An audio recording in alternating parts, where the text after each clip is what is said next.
Charles, I wonder if it's because, okay, so I'm talking to everyone from the Monticello room in beautiful downtown Charlottesville. Because I live in the country. I live in rural Albemarle County, and we don't have any power. We have no power. So Charles came to my rescue. But I'm wondering if I'm on the web on the Wi-Fi that I'm on is not capable of handling a video call. I'm on the public. I'm on the public one. Huh? It could be. I've never tried it. We could certainly dock you into a hard line, probably. Yeah, Julian, so you at the county office building tonight? I am. I'm downstairs. Charles, could you get IT to help him get on the Ethernet, because the video connection is not what I'd expect from the county office building. I can. I just don't think there's IT. Charles, they can't hear me. Right now. I can hear you. Okay, so I'm going to try something else. Let's see. I'm going to try a different way of doing this. Let's see. Albemarle County. Hang on a second, sorry. Is that better?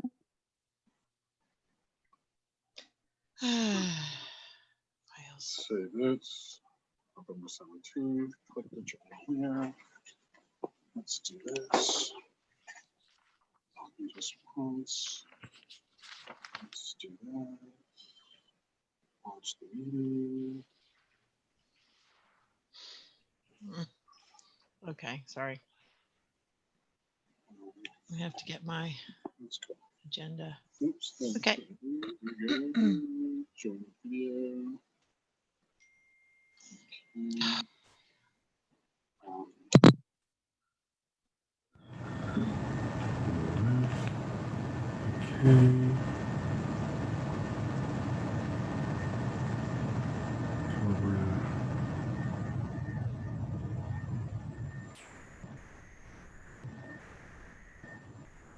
Okay. Oops. Guys hear me with this? Is this better?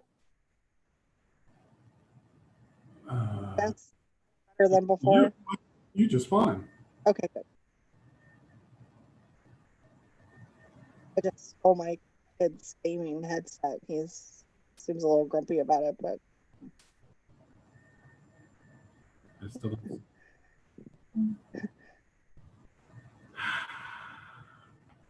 technology.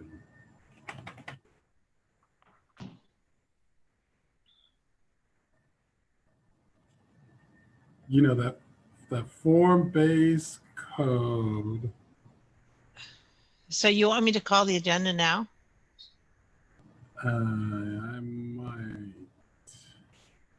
I don't have the disclaimer statement. I can do that. Let's see.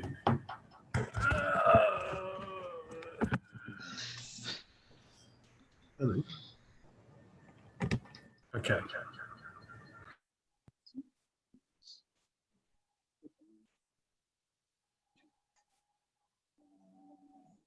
Can people hear me? Yes.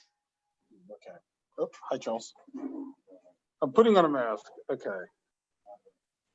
I'm gonna read the COVID-19 piece, and then I'm gonna mask up right quick because Charles is getting me he's getting me straightened out here.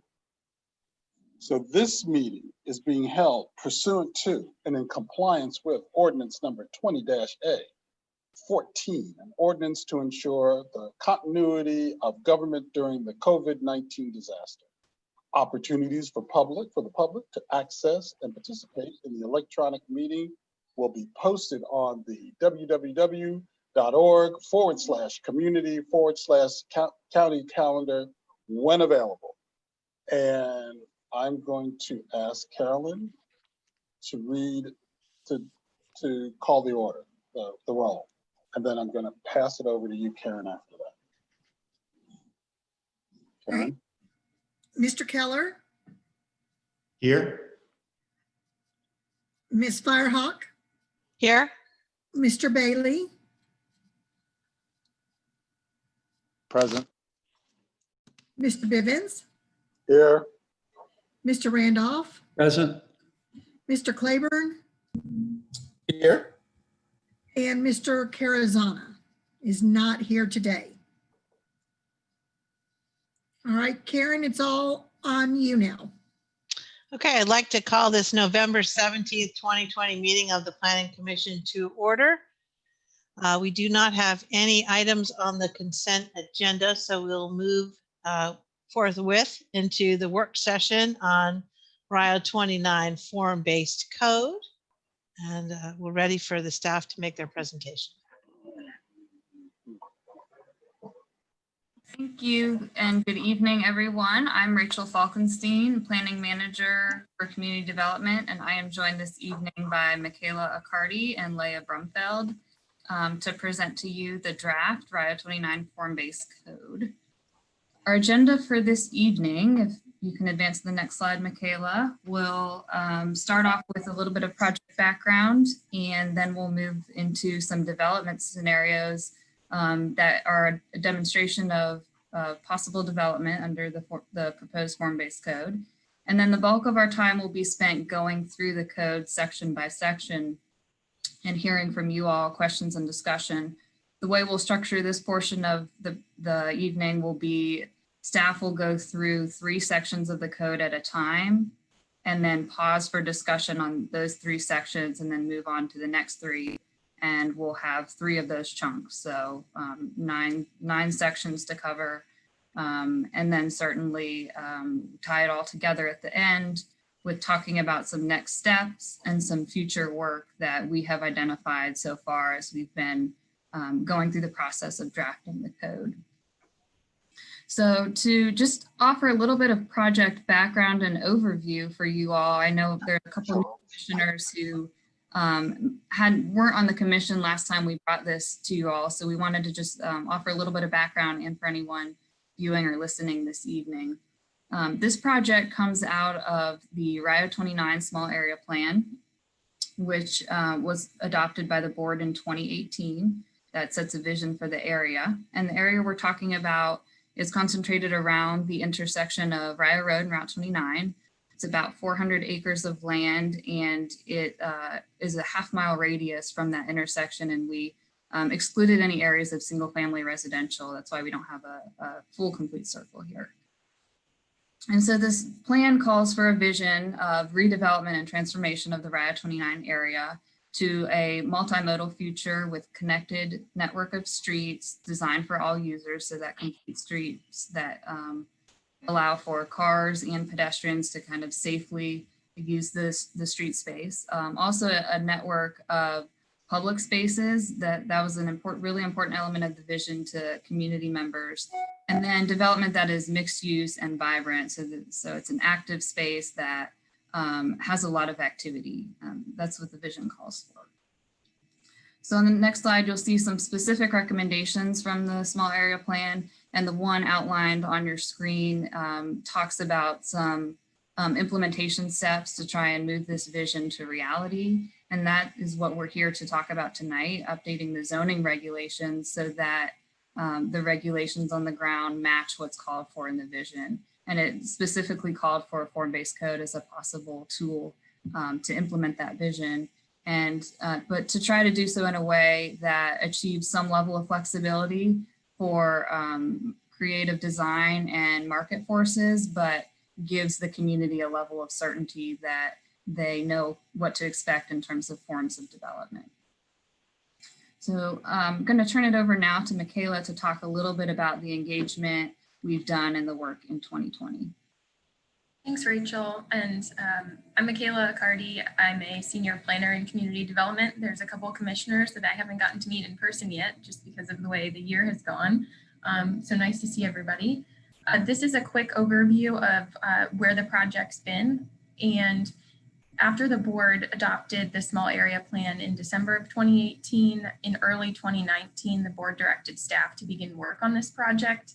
And this transition from a visionary code document to a ready to adopt code document is a lengthy process, and one that we collaborated with community members as well as staff on, and we had internal staff technical working groups as well as a really wide range of community engagement efforts, from a steering committee for this project that met several times to public workshops that were held at various locations in the county, focus groups, as well as work sessions with the Planning Commission and the board. So all of this work produced a framework document that is included as the second attachment in the staff report. And it's essentially an outline document with all of the key concepts that we heard support for throughout 2019. And we've used this framework document to guide drafting the code over the past year. In addition to using that framework, we've been collaborating with county internal departments and divisions like the County Attorney's Office and Parks and Rec, Facilities and Environmental Services, and others. We've also been working with our transit partners, Virginia Department of Transportation, Charlottesville Area Transit, and Jaunt. And a big portion of our work this summer has been, and fall, has been collaboration with the Form-Based Codes Institute. They offer what's called peer review services, and they convene a group of form-based code experts that range in background from architects and developers to code administrators and municipal elected officials. And so that group reviewed an earlier draft ordinance and provided a range of comments.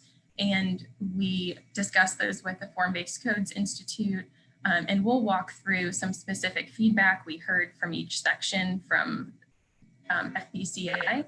They also have a partner firm that they work with on their development scenarios process. It's another service that they offer. And so Dover Cole and Partners was a firm that we worked with to provide some scenario modeling. There's Leah will show this to you all shortly, but there's a scenario for each character area. And it might be fun to know that Dover Cole, one of the partners at the firm is Joe Cole, and he grew up in the Rio 29 area. And so he has a distinct memory of a very rural Rio 29 and was able to share some of his contextual knowledge of the place. So it's been fun to work with him and learn some of that history. So we'll share more detail throughout the presentation about that. We also reconvened the steering committee for the project in October, and they reviewed an earlier draft as well. And this past week and last week, we've had virtual sessions with property owners, community members, and the development community. We sent out postcards to all of the tenants and property owners in the area to invite them. And then, as you know, we have a work session this evening and a work session with the board next month. So that was a lot about the history of the project, but today we're excited to share this draft form-based code with you all. And it's been based on all the feedback that I just shared, and we'll receive your feedback on the current code content and incorporate that into a revised draft to share with the board in next month's work session. And we're also going to spend some time this evening hearing about your feedback on how to prioritize future work for this project. So Leah, it's passing it on to you. Thanks, Michaela. So I am going to go through the development scenarios. Part of our contracted consultant services, as Michaela described, included demonstrations of whether the code could achieve the goals we've envisioned for the Route 29 area, and also whether the regulations were even feasible for developers. So we wanted to get a better feel for the development types and also the density we're asking for, the types of forms we're asking for, and just see what can happen under the code. So I do want to caveat for the commission and any of the members of the public that these scenarios are not proposals, they're not design requests, they're just an exercise in imagination as shaped by the draft form-based code requirements. So the core existing conditions here show that this is the first of the 3 scenarios prepared. We had one for each character area. This first site is the corner of Rio and 29, obviously. And it's currently dominated by disparate single-level retail and parking lots, but as a core site, which is intended to be the densest, most urban type character area, it would naturally change. Next, Mia, this would be a key site for the Route 29 area because it's one of the faces of the area. It would include a large prominent civic space. We've envisioned it to be adjacent to the Northside Library area. And it shows incorporation of some of the existing structures. There's a 2-story retail there into the more dense, taller, new developments, but it still relegates parking to the rear and incorporates a lot of the design elements, larger sidewalks, more interesting articulated facades, smaller block sizes that are broken up either by pedestrian passageways or by vehicular streets, and just generally creates a more welcoming area while still allowing a lot of density here. So even in the exercises in imagination, we can't get away from brick in Albemarle County, but we do have the large civic space. And even with buildings 4 stories and taller, we still feel welcomed. We still feel invited. The architectural details are interesting. We have plantings that are required, and then this is a more activated space. So moving to the flex conditions, what we're looking at here is a phased infill of large parking lot areas. So the development scenario shows the potential option for adding dense mixed uses. Next slide, please. And adds residential or office above retail. So we have in here a lot of stuff going on. There's a parking garage, a central civic space, although it's a little bit zoomed out, so you can't quite tell. Pedestrian streets providing safe walking areas in between buildings. But again, this is phased. This is not a knock it down, everything has to go. This is creating more density, creating more infill in a site where we currently have a lot of parking, and that's it. There are some outlots that would be torn down under that, but the large retail would still remain and could possibly be used for different use. So from the street view, we see the wider sidewalk requirements. We see spaces for walkers, bikers, and on the interstreets, sidewalk dining and seating. And that's something that we're looking at that would, again, make the streets more activated, bring people on, and make it more inviting and welcoming to pedestrians and everyone in general. So finally, our scenario on Berkmar Drive is modeled on a site that is owned by the county. It's between the fire station at one end and a mixed medical office building on the other side. This is, again, just potential what possibly could happen under this code under edge development. So if we look at the scenario, we see that this area could be a potential affordable housing space. We could incorporate a walking trail at the rear, a large sidewalk in the front. We would have much more density, and then people would be walking distance from the uses that we're encouraging, from the retail, from the offices. Everything else would be still in this mixed use area, and we can easily slot that in. If you notice, there is a little bit of a buffer in between this and the development to the rear, which is just single family housing. That is something that is required on the edge property developments because we are sensitive to existing neighborhood conditions. And if you look at the street, this is just kind of what we're hoping to spark in your imagination. This is something that our commission members and developers and property owners can look to, not only as to a guide for what we have, but maybe an inspiration to make Row 29 even better than our scenario modeling could even come up with. So now I'll hand this over to Rachel to start our review of the draft code itself. Leah. So what Leah just showed, I think, is a good example of how all of these individual sections are tied together to hopefully create the vision that the community has articulated for this area. And now we will go through each section of the code and kind of dissect it for you and highlight some of the key points of the code and some of the changes that we've made since we last talked with you all about the framework in 2019. But before we get into each section, I just want to highlight a couple overarching edits that we have built into the draft before you tonight. We've incorporated quite a bit more detail than the outline you last saw with the framework in 2019. And part of that included provisions for administrative modifications and special exceptions, which are approved by the board, the modifications approved by staff. We built in ways that people could have some flexibility to accommodate for scenarios that we may not be able to predict, or scenarios that we may be able to predict, such as trying to save trees or reusing existing buildings. So we've built that into the draft. We've also created some graphics and diagrams, as hopefully you saw while you flipped through it, to help explain some of the regulations and hopefully help it be easier to understand. We've also just refined and created more detail by working with the agencies and the partners that Michaela mentioned and the peer reviewers. And then lastly, a big change you'll see in the, if you look at the table of contents, is the incentive section is no longer a separate section within the code, but we will talk about that in more detail when we get to that part. We have incorporated quite a few of the recommendations from the incentive sections as standards throughout the code. And we'll talk about our reasons for that a little bit later. So moving on, the first big section of the code is the administration section. And this talks about some of the process pieces of how it works. And so if you recall, last time we spoke, staff was recommending this zoning ordinance be an optional overlay district.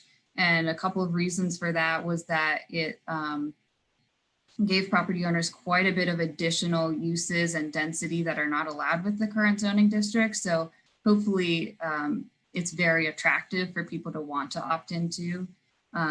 Also, it enables that mixed use development through a by right process, which currently our zoning ordinance doesn't have any mixed use zoning districts that are by right. They require a rezoning process. So hopefully those two things combined really incentivize property owners to want to opt in.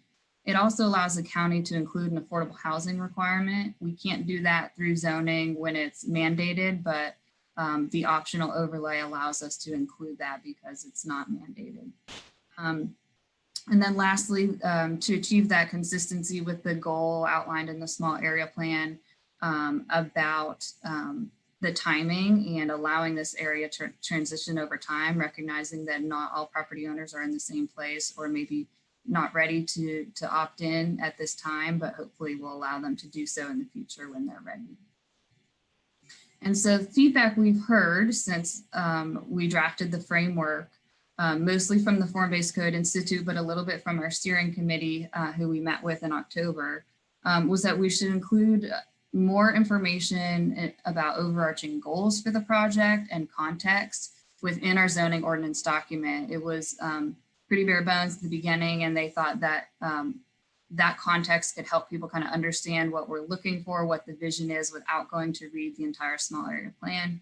So we've added that in. Also, a lot of feedback from property owners and our form-based code reviewers about wanting to incorporate existing buildings in redevelopment and allowing for phased redevelopment. So we've incorporated some provisions for that. There has been some concern expressed, especially from the Form-Based Code Institute reviewers, about this being an optional overlay. But again, I don't think they fully understood our context about how much density and flexibility and uses we are adding with this. And so hopefully it's enough incentive for folks to opt into. And then lastly, a point about incorporating graphics and illustrations, which we have tried to do. So the code before you, the draft code before you tonight does incorporate much of that feedback. It is still an optional overlay district. It does allow for phased redevelopment, and we've incorporated a process where an applicant, especially this is keeping in mind some of the larger parcels, an applicant can opt into the form-based code. It would be at that time applicable to the entire parcel, but they can show us a redevelopment plan, how they would over time phase development of their property, and can show us if they're interested in incorporating existing buildings, they can do so on that redevelopment plan. And then the development review process, I just want to reinforce that this is a by right process that we have before you. It would be staff approved. So unless an applicant was asking for a special use or special exception, it would be approved by staff. And that includes architectural review board standards. We've incorporated those into the draft so that applicants do not have to go before the ARB if they are on an entrance corridor site, which encompasses most of the Route 29 area because of the 2 entrance corridors. And I think I'm turning it over now to Michaela. So the next section in the code is another big overarching piece. It's the regulating plan, and this is essentially a map of the area that's subject to the code regulations. And generally in form-based codes, there's some methodology or rationale for separating different parcels from one another. And in this case, we've carried over the small area plans character areas.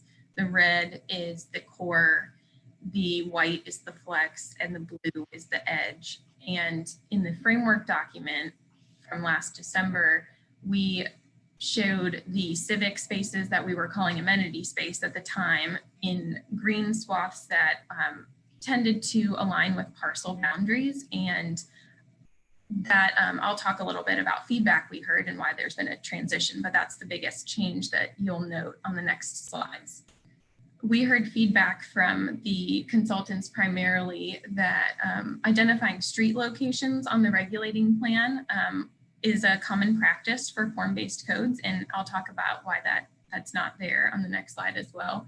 And they also recommended providing more guidance on civic space types and where they should be located.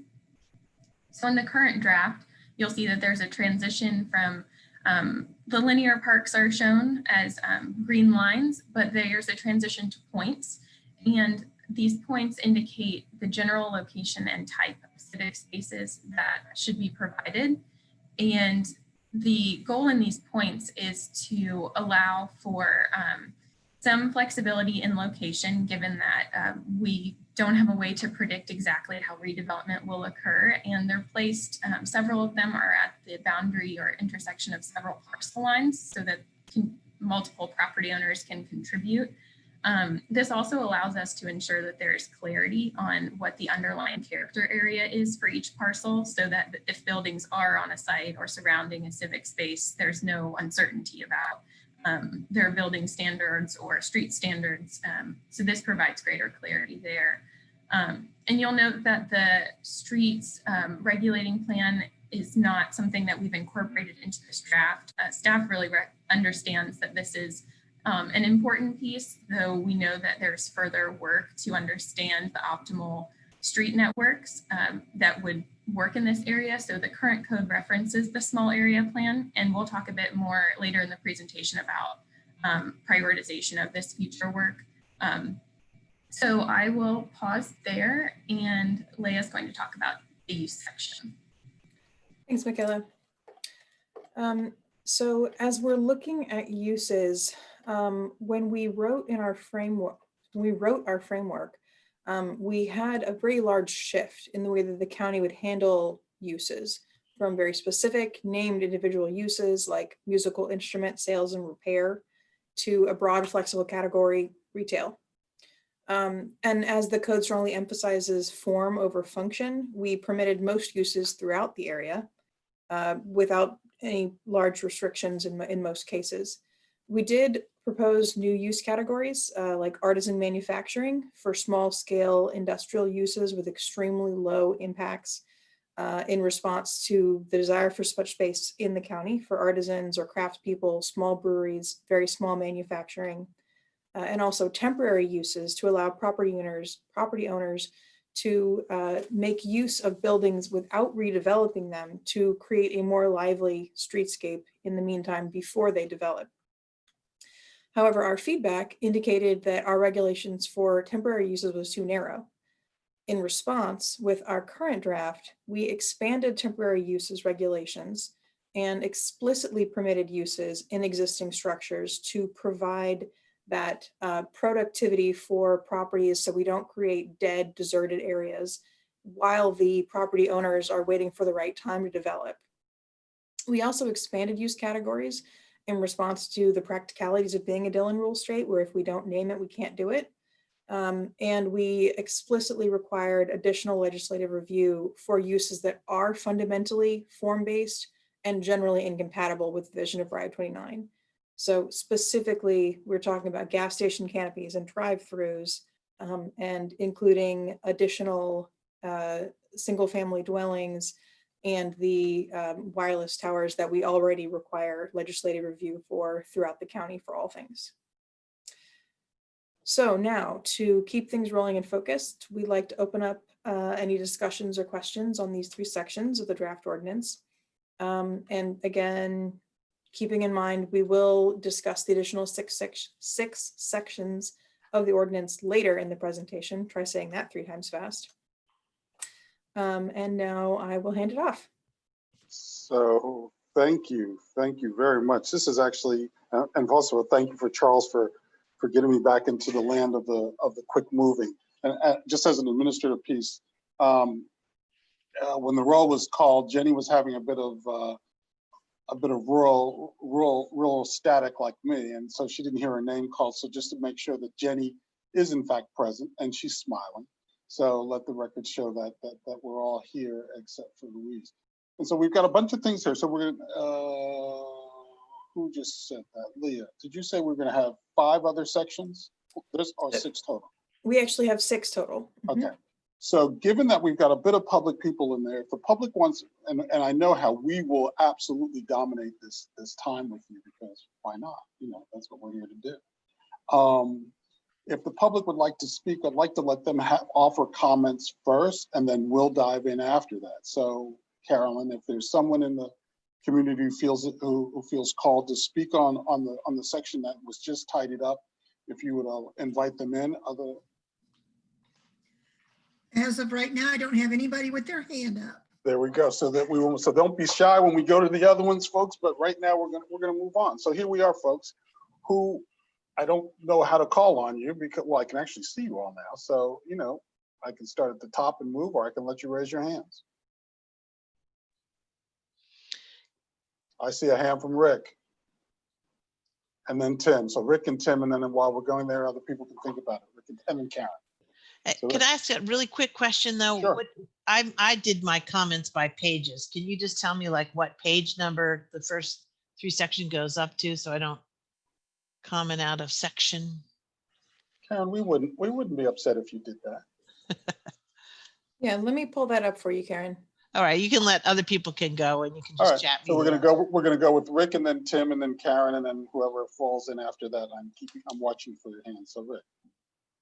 Okay, I'm on page 3 and I'm on section B under purpose and intent, and under B, the second sentence in there, it talks about local streets within the core prioritize walkability and pedestrian comfort with automobile movement as a secondary focus.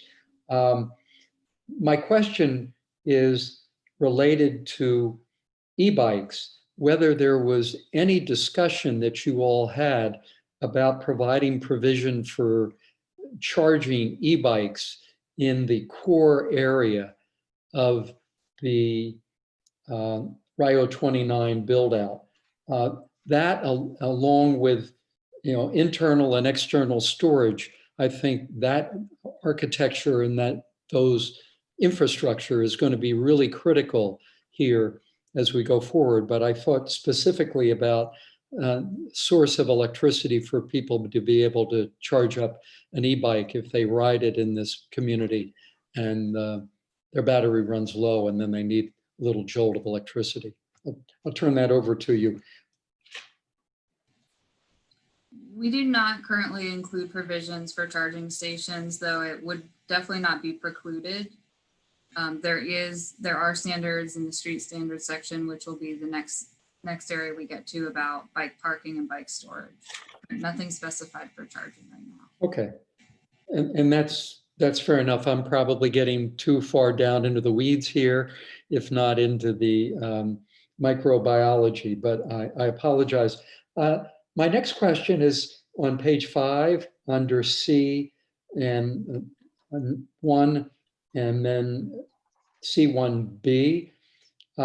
You have an allowance for a single-use artisan manufacturing building within the edge character area with a footprint no larger than 20,000 square feet. I'm just curious how you came up with 20,000, not 18, not 22,000. What was there about 20,000 that recommended it in this location? So the 20,000 was copied from a different code. We did actually plagiarize a lot in this code. If there is a different number, we can also consider that, but that was just what another code had for their similar use of artisan manufacturing. And that they didn't call it artisan manufacturing, but they called it something similar. And that's where that number came from. Okay, good enough. And while we're talking about the edge, in light of next week's discussion, I just want to raise a question here. Is it not the case in your character areas on, which is section 20C, 0.5 on page 10, is it not pretty much standard planning methodology that you try to concentrate density in the core, and as you move out from the core and you come to the edge where there's an interface with a rural area, that density becomes reduced? Is that not incorporated here in the character area on page 10 as a guiding principle? I think our intent was to include that in that describing the edge character area as less intense in development from those two described prior. And density is not something that's included in this form-based code as a provision. So the lower heights and smaller forms is inherent in that would be lower density because building standards are really how density is regulated. It's not, it's very different than our current ordinance in the number calculation that we regulate with dwelling units by a certain land area. If Leah and Rachel want to add anything there, feel free. I just jumped in. No, I think that addresses it, Michaela. What we're trying to focus on here with the lower building heights and the larger build to ranges actually here are allowing for buildings that create less density. So instead of doing a numbers game so that developers try to figure out and squeeze out exactly the right numbers and play that game, it's really focused on what works best for this site and what works best for this part of the character area. And that's what's going to focus the development towards the core as opposed to towards the edge. Fair enough. And I understand that using the term density is perhaps not appropriate in form-based code, but it does say on section 20C-5, number C, the edge character area exhibits less intense development. And I took less intense development and I synthesized that down to say less density. But I will use these two terms with great care, but in the future, I do want to point out in a week from now, we're going to be looking at increased intense development at the edge. And I just wanted to remind everyone on Planning Commission that that's inconsistent with what's being recommended under form-based code and under normal planning procedures under the comprehensive plan. So I couldn't escape the opportunity to comment on that point. Pardon me for being so obnoxious just to bring it up. But the last thing I had was just if you could tell me on the use provisions on page 13, 3E, and residential and commercial manufacturing spaces in a live-work dwelling may not be sold, rented, or subleased separately. Have you had any discussion about whether that restrictiveness of no selling, renting, or subleasing may actually limit the attractiveness for people to build that kind of housing? Because for dwelling units, for live work dwelling units, if they can't rent them and they can't sublease them, will that reduce the viability of that concept? Did you kick that around a little bit? That's all I'm trying to get a sense that you've put some time and thought into whether that's really as practical economically as it appears to be here as a thought. Sure. So our live work units are, we worked very closely with the requirements for the International Building Code for Virginia standards for that. And the way that a live work unit would work is not necessarily having the uses in any real separated areas. It would be a loft area above a studio, or a large lofted area, or a single office space that may be separated, where if you rented them separately, it would be not necessarily more viable, but it would be more disruptive. These are intended to be maybe part of a incentive for artisans to live in that area. So there are programs, I don't have the names in front of me, but there are programs that help developers build these kinds of spaces and provide grants for them. So that these are spaces that are intended to be used for artists. These are intended to be used for people, for craft people who are working out of their homes. And then that sets aside that space and makes it more attractive, as opposed to just being a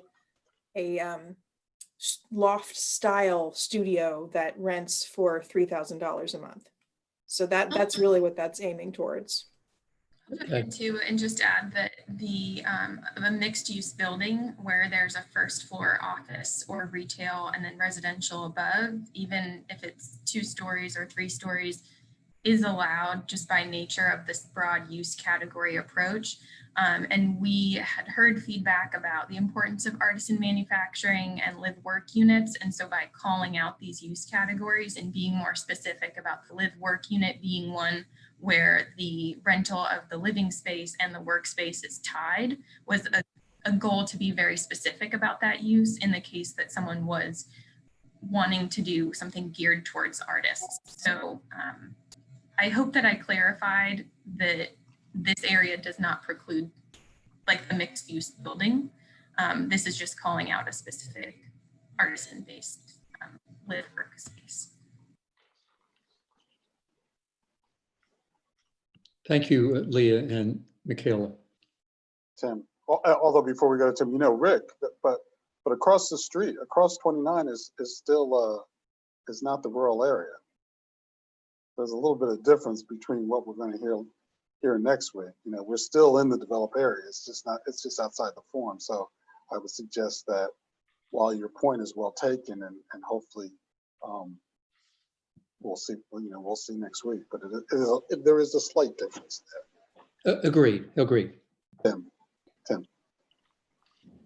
Thank you all. This is staff. I think this is a really amazing step beyond what you've done. We know how long you've been working on it. Those of us that have been with you on this full journey.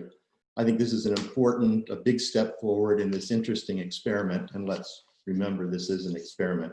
Form-based code is not something that is overall accepted, but we're seeing many good examples around the country, and we've also seen some failed examples as well. I think that there is one significant component that is necessary if we wish this plan to be more than a generic plan, better than what we would hope from NOVA. And that is really the fact that we need to address the views to our mountains and to both the Blue Ridge and the Southwest. I would actually go so far as to suggest that on section 20C.2 that there be a 4th element that says something to the effect, a community that exemplifies our Virginia Piedmont with its mountains, hills, and valley views. And to that end, and I agree with the consultant reports about identifying streets. It seems to me that we do need to move towards identifying streets and a layout that provides public views down those streets to the mountains. We had, I think, almost an hour discussion when former Commissioner Daphne Spain was on the commission, and we really explored this idea of views into, views out of, and views to that surrounding countryside in the distance, and what that would provide that would allow this area to be unique and to be special and to be different. I think what you've provided us with thus far is a very good basic framework, especially on the architectural elements.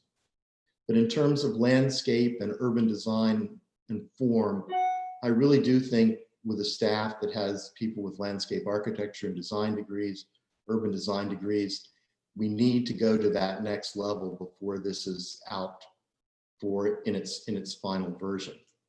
So just to reiterate, we didn't all have agreement on it. Some of us said there would be views from within the buildings.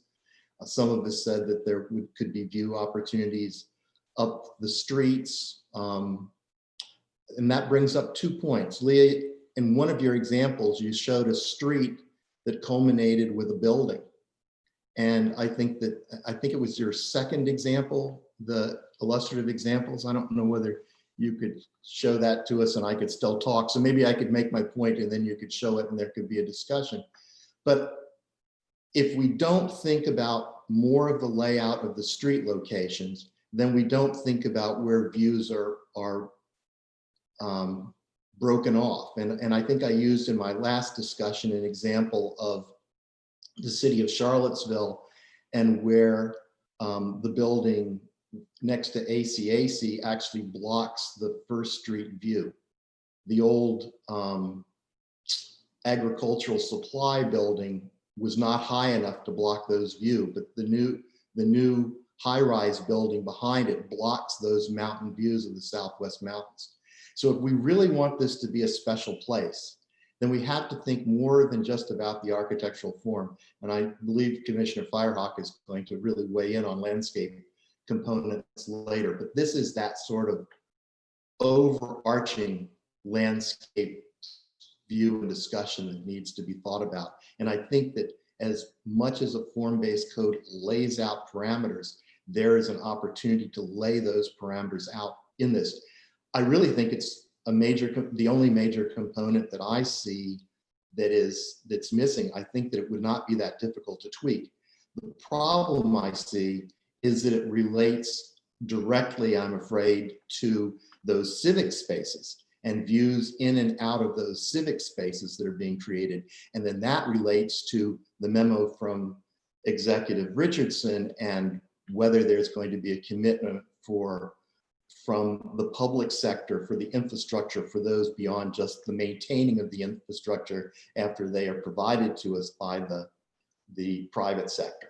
So I realize that what I'm bringing up has embedded within it other major structural issues, but I do encourage fellow commissioners, staff, and supervisors to think about this. If we want this to be better than just the best of the generic, if we want this to have the qualities of Albemarle County, we have to address this.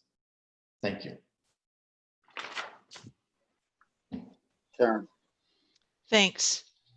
So I'll try to limit my comments to pages 1 through 15, and they're not that many. I did want to also sort of just say ditto to Commissioner Keller, and I do recall the work session on this early on, and I did raise the concern about even with encouraging innovative design, there's a lot of cookie cutter designs that are sort of out there, and that if we don't hearken to the Piedmont character and request sort of hearkening to native materials and the like, we'll end up with just another kind of mall type experience that looks like Anywhere USA. So I don't want to be negative, but there, I don't know. I'll blame Commissioner Keller. I'm just kidding. All right, so with that, just really quickly, I'll try to be rapid fire here. On page 8, it's talking about the plaza and also needing to be, the definition there, needing to be surrounded on all sides by buildings or roads. And I maybe I'm missing something here. I didn't really understand why we need to specify that. Even some of the images you've showed us, the sort of plaza or park gathering space is in more of an open setting. So I didn't know if there was a reason for that, but I don't think that's a necessary design component. Unless you're trying to say that you're trying to create an outdoor room, and the only way to do that is by surrounding it by physical structures such as roads and buildings, which actually is not necessary. You can create outdoor rooms with vegetation and landscaping and sculpture and other things. So I don't know if I need you to respond to this. I guess I'm just saying that I'm requesting that you change that definition, come up with something that's a little more flexible. Same thing with public green. It's also supposed to be surrounded on all sides by buildings or roads. And I don't think that's necessary. So I'm going to keep going unless anyone wants to comment. I did send this document to Rachel and Charles with all my little bubble comments. That is available. And then page 9, under the definition of square, again, it's primarily a hardscaped outdoor civic space. And I'm also questioning why it needs to be primarily hardscaped. I don't understand why we need to specify that. If we want it to be something that's reinforced and structural so it can stand up to gatherings, there are other types of scapes, if you will, such as grasscrete and other structural forms that can withstand lots of public stomping on them without being degraded. So I'm trying to think about both stormwater here as well as aesthetics. And so I'll just keep going unless anyone says, well, I don't know what you're talking about. Okay. All right. And then on the through corridor, I actually do have a question here rather than a comment. It says that it's a high capacity, high speed street. And I wanted you to explain to me what you meant. How high speed is high speed? How is that defined? And actually, is that something that we want through here? I mean, are we just trying to refer to Route 29 there, or? Okay, yeah. So it's not an interior street. No, Karen, just okay. The through corridor, the only one is Route 29. Okay.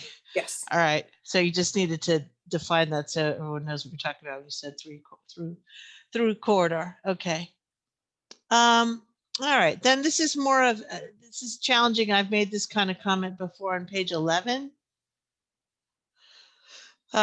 This would be my preference. My question is why doesn't the linear park thread all the way through? Now, I'm not completely delusional. I understand that at points you run up against a building or something. You can't just take your magic green Sharpie and draw through, but I think to the degree that we could have this a linear park that thread through, and then maybe I know we don't have any pedestrian overpasses over Route 29, and Ryle Road supposedly will be easier to cross if the streets end up looking anything like earlier drawings that you showed us. But I just think that the linear parks actually should be a thread that goes all throughout the development. That if I was going to abandon my car once I reach this sector, as has been suggested, that I then could get on this linear parking and go wherever I wished. So that's kind of a tall order, but if there's some way that you could try to make those not, instead of just sort of links of disparate spaghetti, if there's some way to try to join them all the way through. I don't expect anyone to answer me on that right now because that takes some more thinking and design. Rachel, you want to comment? You got your box lit up. I'll just quickly say that it's shown better in the small area plan, but the linear parks connect to a network of shared use paths.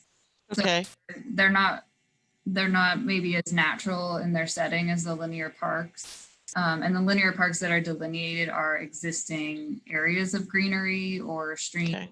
or natural areas that exist today. That's why we didn't call out any other areas, but that's not to say that there couldn't be more linear parks. Okay, so kind of you could have some sort of shared use paths that would have green elements that might make it feel like you were still continuing on some sort of green pathway throughout the development. That's correct. Okay, thank you. All right, and then page 12, we were talking about all the different use types. And one use type that, and I don't know if this is out of order, but I was wondering about as a use type, music venues and performance spaces. Sure, I can quickly address that, Karen, Yeah. because it's a very easy question, and that would be under entertainment. Okay, so that's covered. Great. I'm imagining all these artists and musicians coming together. All right, and then on page 12, we're talking about wireless service facilities, and I'm not questioning, I'm not going to get into the whole wireless thing. But what I actually was wondering is if there's any way to, and I don't know if we can under this form-based code, but to have special screening for some of those. I can send you some pictures, but I've seen some really beautiful designs, say like in places just outside Portland, which I know is not supposed to say Portland in Virginia, but you know, clock towers and church steeples and various things that have been done to hide these facilities in plain sight that make them able to be multiple of these type of towers to be located without realizing they're there. And I don't know if that's something that we can get into at all, or we're just saying these uses are allowed. But is that something that could be addressed somewhere in this form-based code? Probably not in this form-based code. I think that might be able to be something under a future work kind of program thing, where we're looking at that as a larger countywide thing. And maybe that would apply to multiple areas, not just the Route 29 form-based code. Okay, yeah, because we've talked a lot about, you know, when we're out in the rural area and we're trying to disguise them in brown color like a tree, or we're trying not to go above the tree line, but I'm specifically thinking about how we can fit more of these things in the urban area and do a better job of blending them in. And like I said, I've seen it done successfully in other places. I haven't seen anything much like that here yet, except for there's a flagpole in Charlottesville that's a tower. Okay, and then the last one I had is for this section is page 15. And this is, I guess, my bigger comment is, which I've sent around a note to the Planning Commission already about why not adopt complete green streets as part of these standards or part of these desires? Because as I mentioned in the last work session, I had brought up the question of using streets for stormwater management, having bioswales, Filterra boxes, all different manner of ways that we could make our streets attractive aesthetically while also treating our stormwater. And that's kind of gone now. And I think my response from staff has been that it would be addressed later, perhaps. But I'm kind of concerned that the street form that we're showing now is not actually reflecting that at all. And I have some trouble with having these just very standard basic street cross sections that don't show anything in terms of stormwater infiltration or any of these progressive green strategies. That actually is getting into the next section that we'll talk about a little bit more. But just to respond to that quickly, we recognize the importance of this and we want to do this work, but we as an organization have some internal work to do to develop design standards for these things. We're not in a place to have that right now. So we couldn't draft up regulations really quickly to accept these things and review them. So that's identified as in our future work or work we want to do to. Okay. I will say though, that just so for anyone in the public who's listening who might think that I'm proposing something really far out. I mean, we have bioswales along Route 29 right now. We have bioswales at the county office building. We have permeable parking spaces at the county office building. So everything that I'm requesting, yes, we need to up our game because we as a county lack a lot of the urban design standards and requirements that we would have if we were a city, right? So we're turning into a little mini city around Charlottesville. And that does mean that we have to create a lot of standards that we don't have, but we have done this before. And so I would still like to see, I mean, what you have as cross sections are not regulations, they're sketches. And so I'm still gonna say I would like to push for us to sketch in some of the things we'd like to see, understanding that we still need to develop more coherent standards. Because I understand that if developer wants to propose something, they don't want the county to say, wow, thank you for doing that. Now we got to scratch our heads while we figure out how to permit it. So I totally am in sympathy with that. But on the other hand, I think the sketches are not showing the vision that I thought we had actually in earlier drawings of this very form-based code, right? So that they were there and now they're not. So with that, I will stop because I've gone past page 15 perhaps, and get someone else to have a turn.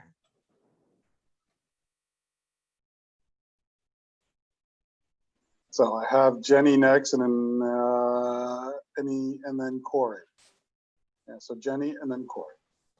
Okay. Can you guys hear me better now? I was having trouble before. Okay. Yes. First, before I start, I'll keep my comments brief, but I'm aware that people who are trying to attend from the public were having trouble getting in. And so those that are in seem to be in because they got a link from the clerk. So I just wanted to share that it's possible there's others that wish to be listening and watching that may not be able to. I shared the link. I shared the link that was on the calendar, which is, I don't know. It's the same link that they used to get in is the one that's on the calendar. Okay. I just wanted to put that out there. And then I guess I wanted to sort of circle back to Rick's comment about the edge. And so on page 12 on the chart, it talks about single family detached. It looks like just in the edge, it would be a special exception. Is that correct?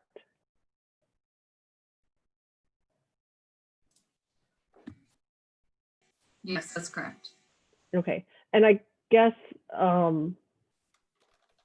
I like that. I mean, I would prefer to rather not see it in there at all because I have trouble figuring out how that fits with the bigger vision of this. But I suppose if it's in there and the vehicle to get there would be a special exception, then, you know, maybe that's some flexibility we need. But I guess I have a hard time wrapping my head around, you know, what we're looking at and what the goal is here and how that would fit. But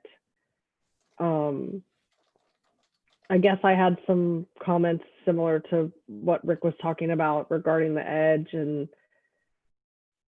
I guess I was a little shocked to see it there, but I see that it's not something that you're encouraging, but it's something you're allowing for as a special exception. So you're leaving the door open for that.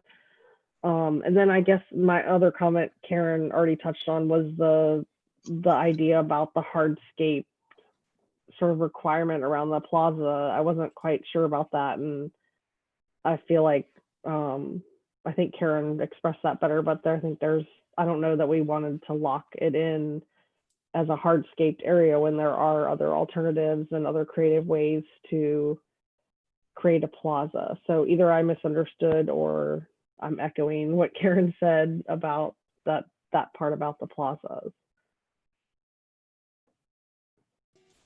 And we will get into the standards for civic spaces later on in the presentation. So maybe that's an appropriate place to talk about those because we can see them all side by side in the different types. Okay.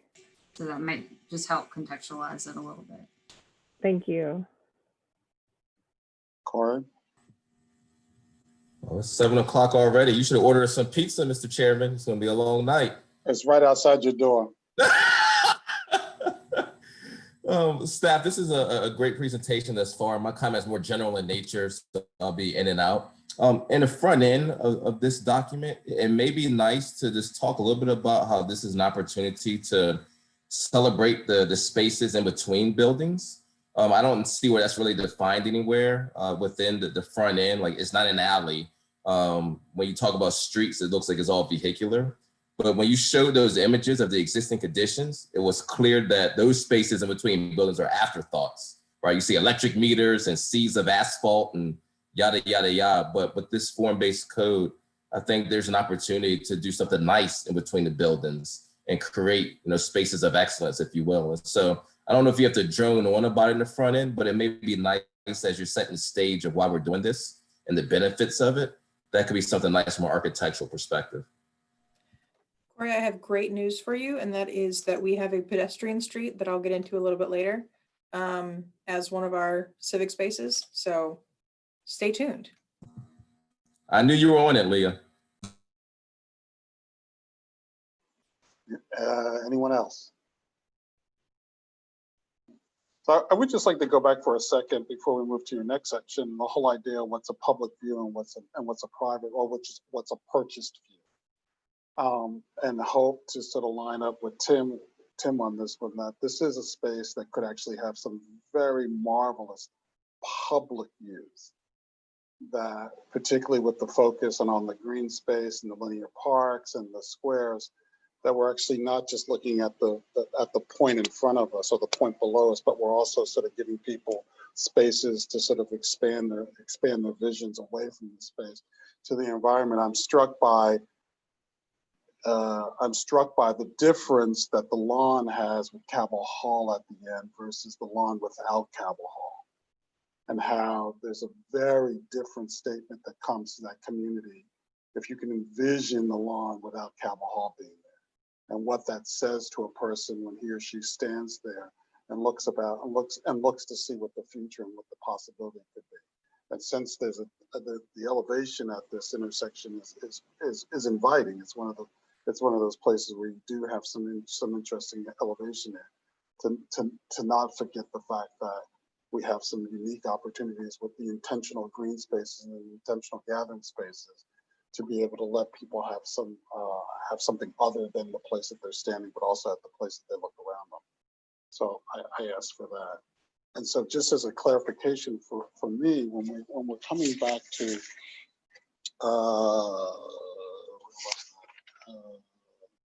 page 5 under 20C.3.5, where we're talking about basically what it feels like wherever there is a variation or conflict between the FBC and other sections of the code, or the requirements set forth in the FBC will prevail. So basically we're saying that the FBC sort of wins in a tie, and that tie will be determined by the FBC. I'm fine with that, but I think that puts a heavy burden on the code, on the form-based code, to sort of be able to speak and be able to live in a way that can also sort of be a dispute resolution. And so that's fine. It's just that's a big thing to hang on this code, which I don't doubt that you can do it, but that struck me about. I guess from my standpoint, that struck me as something that you'll need to sort of be aware of as you bring this to a final stage. And then coming alongside Karen for a while, is it not possible when you do these definitions of sort of landscape, natural area, pedestrian passages, which I'm very excited about, the plaza, pocket park, public greens, and squares, that you also talk about that you give some flexibility to it, so that not only is it sort of as we'll see later on when we get to your illustrations, but you sort of encourage people, and maybe that's your incentive place. Maybe that's the place where you talk about the alternative to making this a place other than an it place, that it's a special place, that then some of the pieces that Karen's talking about would be incorporated in there, because one thing I would hope for is that while Leah said, Leah, I'm with you, I wish we could get away from this red brick. I can send you a wonderful thing in London that's brick, but it's wonderful. It's a different kind of brick, and maybe I'll just send that for you to enjoy. But that given where we are, and given all of the history that we have about Monticello, about Highlands, about the place in Orange and the university, that we can in fact be a place that sort of starts to sort of craft a new narrative about what public spaces look like. That we don't have to be a place that is only chained to that view of what public spaces look like, but that we can craft a new view, a view that honors that, but also a view that allows us, if we are this place of innovation, if we are this place that people like Daniel want to create these spatial forums that deal with spatial data, that they come here because they want to do something that's new and that's interesting, and not that's their granddaddy's pavilion. And so I hope when you do encourage that we have an ability to sort of do that a little bit differently, that we have a way to sort of be forward thinking in the way that we do that. And then I've said this before, and I will say it again, and I hope that someone has the ability to opt into the core area. And I believe that I'm going to be assured that can happen, because my concern again is, and I've mentioned this before when we were talking about this, that I don't know how we're going to get across Route 29. I know how we'll get across Ryle Road, but I don't know how we're going to get across Route 29. And not to be morbid, but I'm remembering the young man that just died trying to get across to 29 or to 29 Place.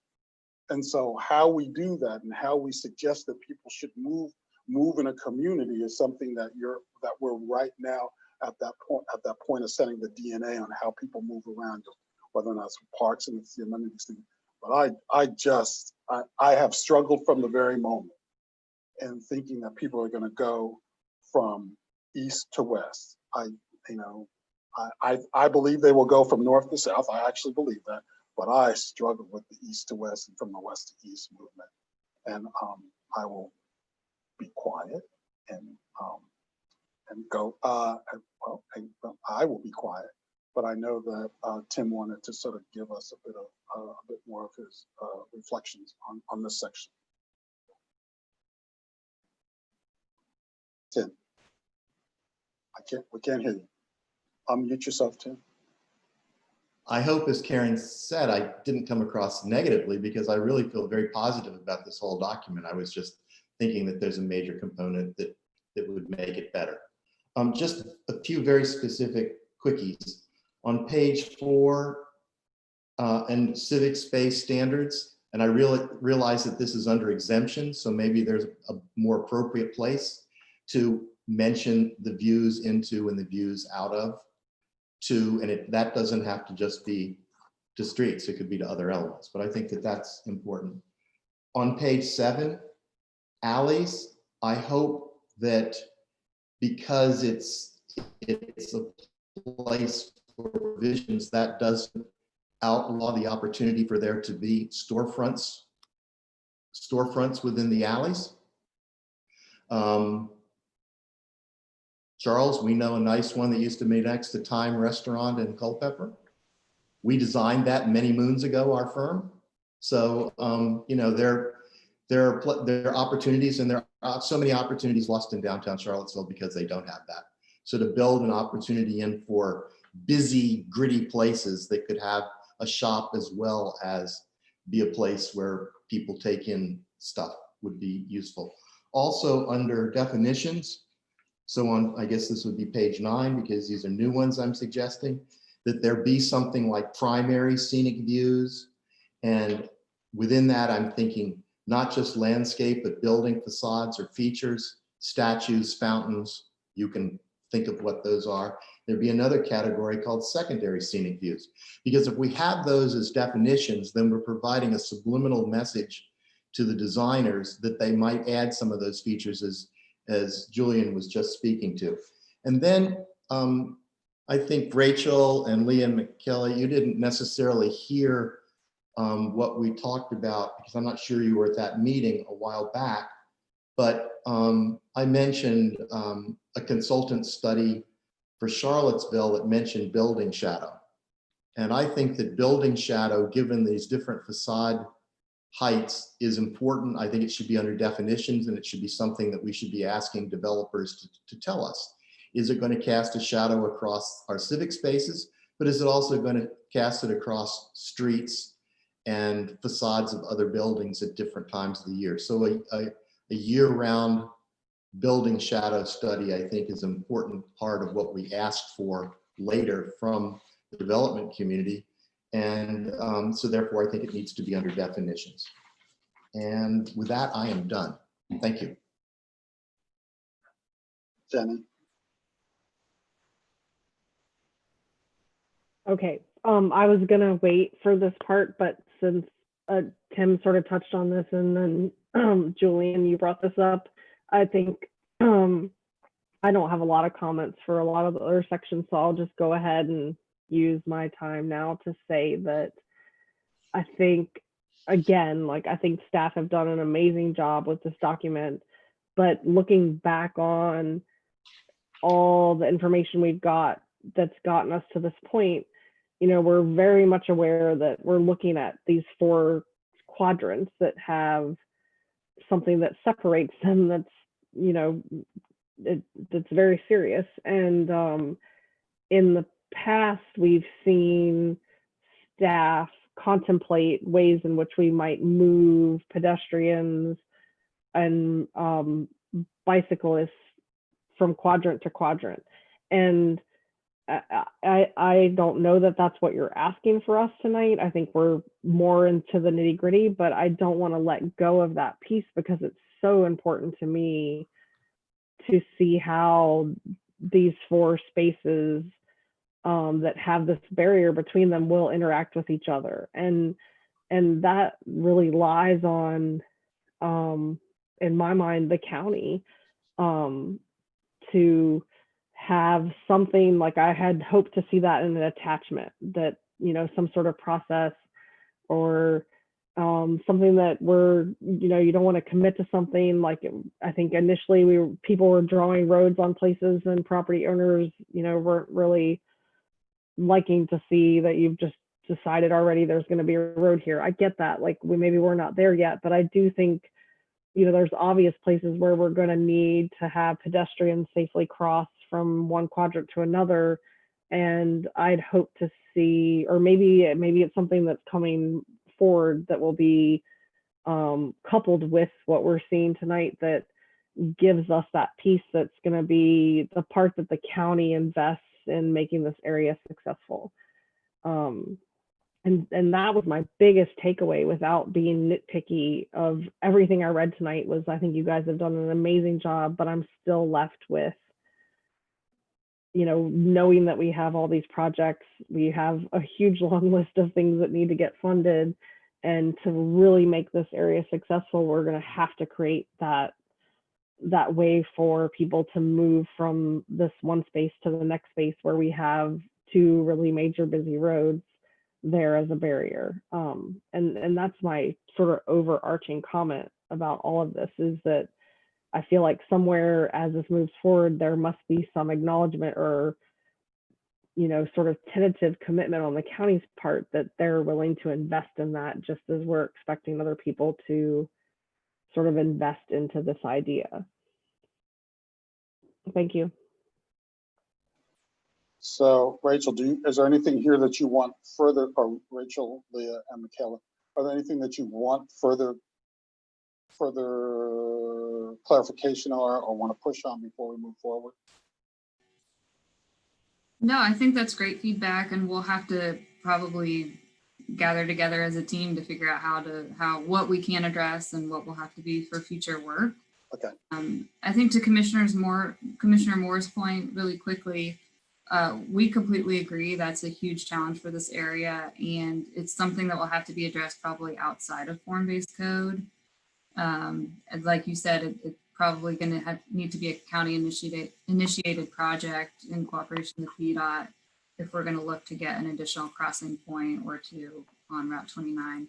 The small area plan does call for 2 crossing points, one north and one south of Rio Road, but it's a pretty massive undertaking to cross the wide road like 29. So we'll have to be given some thought and somehow incorporated into the county's capital improvements program.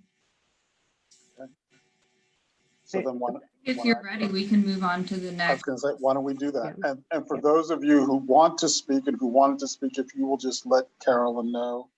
And so when we come to that break point, you'll be ready to jump in. So thank you. Okay, great. So our next section is the street standards, and these begin on page 15. And this is our largest section because there are a lot of graphics. And I believe street standards goes through page 27. So here you're seeing an image from our draft framework that we brought in 2019. It identified the different street types, as you'll recall, also included street components and street amenities. And if I could speak to Commissioner Firehawk's point really quickly here, this is where we did show a bioswale in the median that's shown on the top image that has the treed median and it kind of scoops down, and that's to accommodate for a bioswale. And you'll see in a minute our updated graphics, and those don't include that, and I will speak to why in a minute. Thank you. On the next slide, we have the feedback we've received from our consultants on this project. Again, we spoke about this already. They did recommend we identify street locations in the regulating plan, and we're recommending that as a future work piece. They asked us to identify street standards that would be applicable to smaller parcels and identify where exemptions might be made for smaller parcels, and then clarifying ownership and maintenance of streets. So the draft before you tonight includes updated street sections, and I do want to call out Michaela and Charles for doing some really great work on our street sections. That they created these graphics for us. And the street sections don't include that bioswale that Commissioner Firehawk mentioned because the street sections now are requirements. They illustrate the required elements of the code. And since we're not requiring bioswales, the street sections don't show those. That's not to say that someone couldn't propose it and we could review it. I don't see anything that would preclude it, but there's a review process we'd have to go through with VDOT, especially for elements like that. So we've added some new street types. We have pedestrian passages and alleys that are now incorporated. Neither of these are required street types, but they're optional, and we have standards that go with them when a developer would like to include those. We've refined our street components, things like bike lanes and sidewalks and which streets would need those. We've also refined standards for streetscape elements. We've incorporated elements such as street furniture, street lighting, street trees. And then, as I mentioned, we've updated our sections and diagrams. And the next slide, you'll see our 3D or 2D diagram, the section view, the street view. As I mentioned before, small parcels are exempt from block sizes. That's been an update from the previous plan, and that is so that you don't have those really small parcels being overly burdened by having to build a new street through their project. So if you only have 50 or 80 feet of street frontage, building a street right through your property would be problematic. So we've included that modification. There are other modifications we've incorporated to try and anticipate scenarios where you might not be able to meet our street standards. And then lastly, but very importantly, the element of ownership and maintenance. Our consultant team really kind of hammered that point home to us that we need to identify who owns and maintains this, and it's really important that streets be public. So we'll continue to have streets be dedicated to VDOT as we do now in other areas of the county. However, we are looking at elements above and beyond what VDOT currently agrees to maintain and above their minimum standards. So the wide sidewalks, kind of the pedestrian realm. And so we had a work session with the board, and the board has agreed that those elements that VDOT won't maintain, they can be dedicated to the county, and the county will maintain those moving forward. So that's been incorporated in the draft. And now we're going to move it forward to building. Thanks, Rachel. So this is a screenshot of the early SketchUp models that we were doing for the building standards for the different character areas.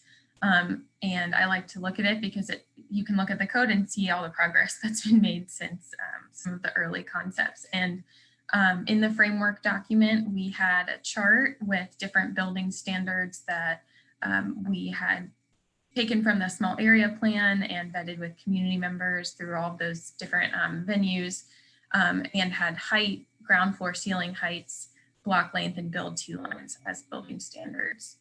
And we heard feedback from Form-Based Code Institute to reconsider the height minimum that was put forth for the core. We previously had 3 stories as the minimum for the core.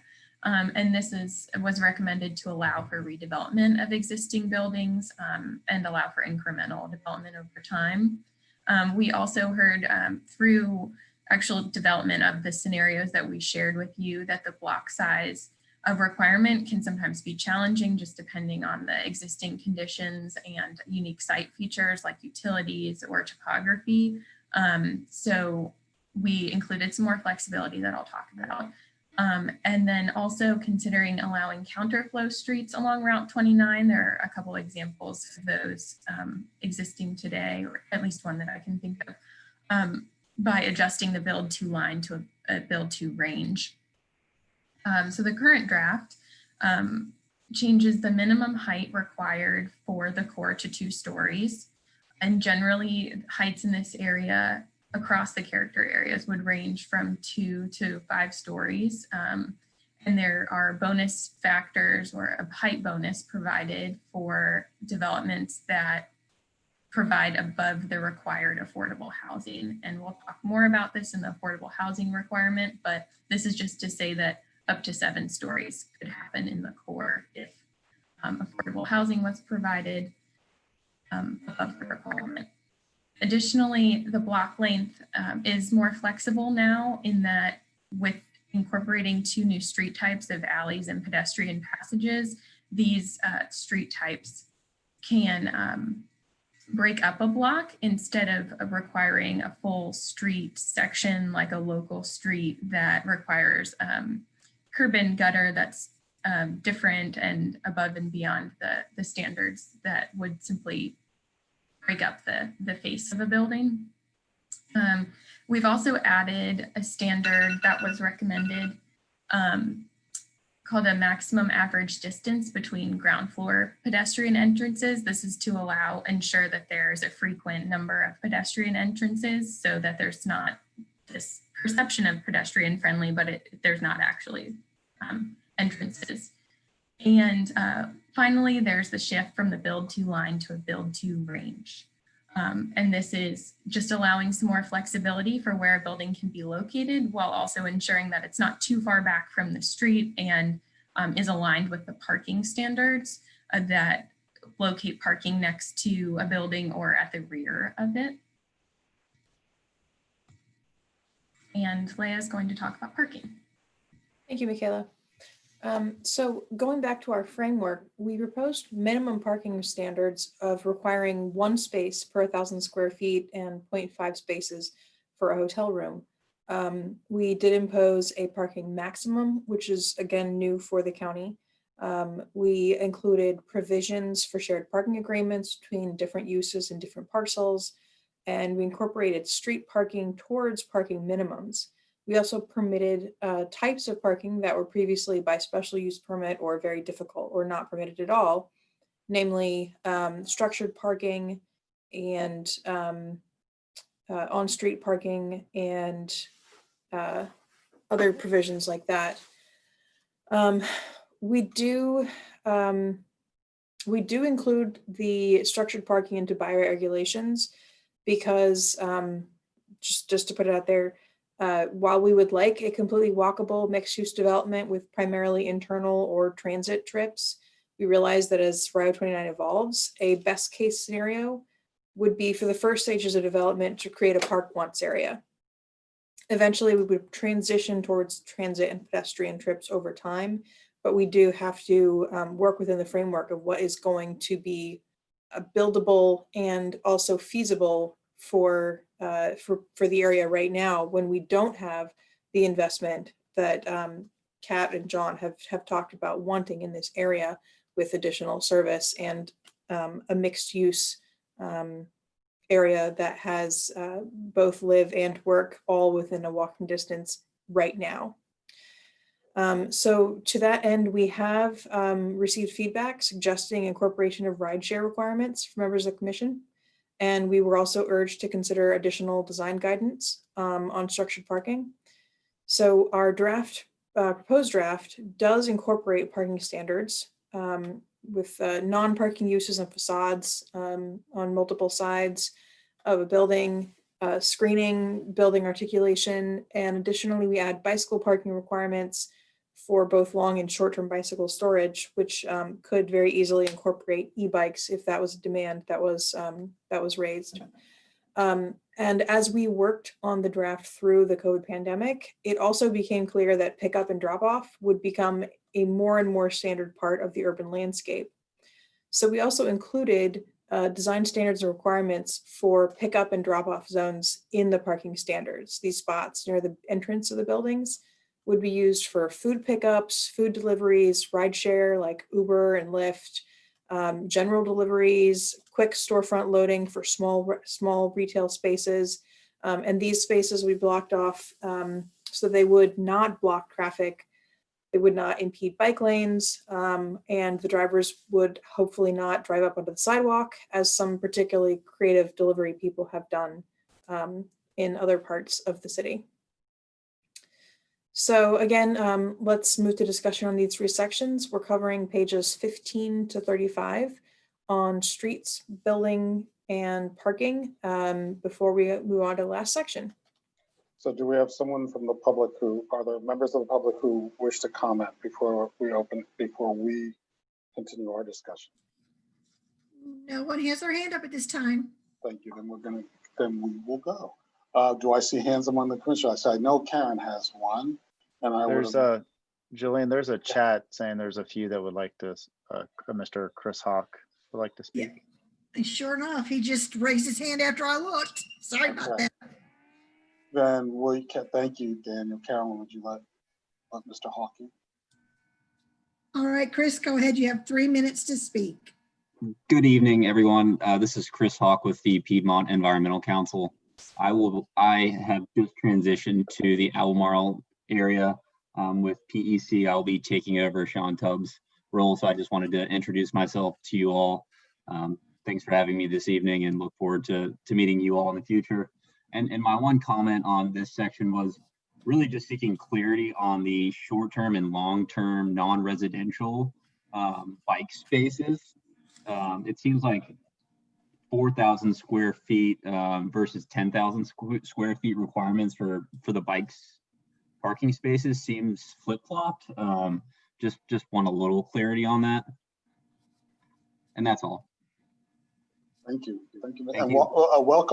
welcome to your new beat, Mr. Hawk. And we'll be looking for you to swoop in when you can. Thank you very much. That was a bad dad joke, I know, and I'm not. I know Karen had her hands up, and who else comes after that? All right, Corey. So Karen, Corey, and then the rest we can think about it. Leah, were you about to say something? I was just going to address the short-term versus long-term bicycle parking. Yeah, go ahead. We did incorporate more spaces for short-term so that there is more turnover. So 1 per 4,000 square feet in retail, in an area that has offices where multiple people would be coming in and they would be using that space and they'd be coming in and out. Whereas the long-term would be 1 space per 10,000. Many people probably would store in a bicycle locker or something else, something like that. But again, there are more spaces per bedroom. So it kind of evens out there. I'm not sure if that answers the question, but Chris, feel free to contact me afterwards if you have additional questions about it. Karen. Okay, let me try to be quick. One of the thoughts that I had, which might be a little different than what you have proposed here, is on page 22. One of the things I was thinking about is you've got the wide landscaped median down the middle as one design, the streets, the trees in the middle. So you've got that median, and that's taking up some room. And then we've got the traffic lanes for the cars, and we've got bike lanes. We've got another planting strip, and we've got the sidewalk. You start to get a lot of space requirements for fitting all this in that configuration. An alternative that you might want to consider sketching out is to have a wider, instead of having the tree line median down the middle, not having that wide median. And then that gives you more width on the sides between the cars and the sidewalk. Because we have a problem right now where we don't have wide enough planting beds all over the urban area in the counties who've got dying trees. And I'm just thinking that this would give us an opportunity to provide some real separation between pedestrians and the traffic, rather than having the median down the middle. So that's just a suggestion that you consider drawing one other cross section that gives us a wider median between street and sidewalk to have substantial trees there, and instead of the trying to fit everything into the travel ways. Okay. So that's just like, take that under advisement if you would. And then also I did hear from speaking to Rachel and Charles before this meeting, just to understand this document, that there are some opportunities to have some different road widths from VDOT. I think we need to adopt some, we have to create some kind of plan or something, and then they will give us some flexibility to have some narrower street widths that will affect some of our internal streets. So it isn't mentioned in this document, but I was glad to see that because I was concerned about the VDOT standards for all the streets. So I just wanted to make that comment really quick. And then for street lighting, and I don't know if I'm going too far past our allowed page section, but I mean, should we try to adopt some kind of standard street lighting style? Because I'm just sort of wondering how we're going to create this identity for these different quadrants. Are people putting up light poles of different styles? Or are we going to adopt some sort of street furniture, street lighting style to go along with the look and the aesthetic that we're going for? That is a future work item we have identified. Okay. It's just not in our capacity with the time frame we've been given. It'll take a bit more time and work, but we recognize the need for that. Okay. And then if I make a comment on page 24, am I still in the zone? Okay. Then I would, everything that had green stormwater infrastructure was optional. And I'm not going to debate why that is, but I just think that's a shame. I would really like us, I just say this more philosophically, I would really like us to be able to do something special in this area that makes this attractive to why people would want to locate in this zone. That it's got not only lovely plazas and pedestrian ways and linear parks, but that it also has more progressive stormwater treatment. And to that end, I would love it if you would sketch a couple more green rooftops on some of your top-down drawings. I know we're not requiring green rooftops, but just to push that envelope a little bit. And then a quick comment. I just have a few more real quick. We talked about appropriately sized street trees on page, I guess it's 25. We don't have standards for street tree planting. We don't have standards for soil volume. We don't have a way to ensure that these trees that are planted will live a long time. The average urban tree lives 7 to 9 years. Half of all street trees don't make it past that in the United States. So we really need to, and I know that you don't have to address it in here, but we need to have some standards for keeping trees alive if we're going to bother to have that. Okay, and then on page 33, I'm also suggesting that, and I don't know, this might be addressed in here, you guys, and I just missed it. But I'm wondering if we talked about spaces for Ubers or Lyfts or whichever rideshare company might pull up and pick up someone. But I'm wondering about having staging areas where they can all wait, because they tend to wait, like 5, 6, 7 Uber drivers will wait in one location and then dispatch. And if we don't give them a place to wait, they will just kind of take over the corner of someone's parking lot. So I don't know if that's even possible for us to put in here or imagine, but I think it's necessary to have that allowed for. Okay. And then the other thing two more things I'll bring up now real quick, or just one more thing. How about that? Right now, we do allow variable space sizing in parking lots so that if you drove your little smart car, or if you drove your giant pickup truck or your bicycle or your motorcycle or your moped, you could park in a different size space. But unfortunately, it's been explained to me that the county standards, once you start varying your parking spaces, you're required to make a wider travel lane in the parking lot. And I've never heard of this anywhere else. That doesn't mean it doesn't exist anywhere else, but I find that bizarre. So is this a place? I know that when I've spoken to Mr. Rapp, he has said that we need to address that and many other parking things in the county. And somebody said already in this meeting, yada, yada. So I'll throw that out there. But I would wonder if we can't, if you're going to go for form-based code and you're already doing things with the parking and how much space you have to have per 1,000 feet and whatever, that we could do something about the variable space sizing. This, for those of you guys who haven't played around with variable space sizing before, it allows you to meet your parking standards while shrinking the size of your parking lot. That then makes more room available for these plazas or wider pedestrian ways, or even putting trees in large enough tree wells that they won't die in 7 years. So, because we are talking about having trees in the parking lots as well. So like to see us address that perhaps through this. And I don't know if that's possible, but just like I said, take that under advisement. So I'm gonna stop for now. I did send a lot of other little picky comments in my document. I'll share that with the rest of the Planning Commission, but I don't want to take up the whole meeting with some things that you guys might consider minutia. I'm going to stop now. Corey?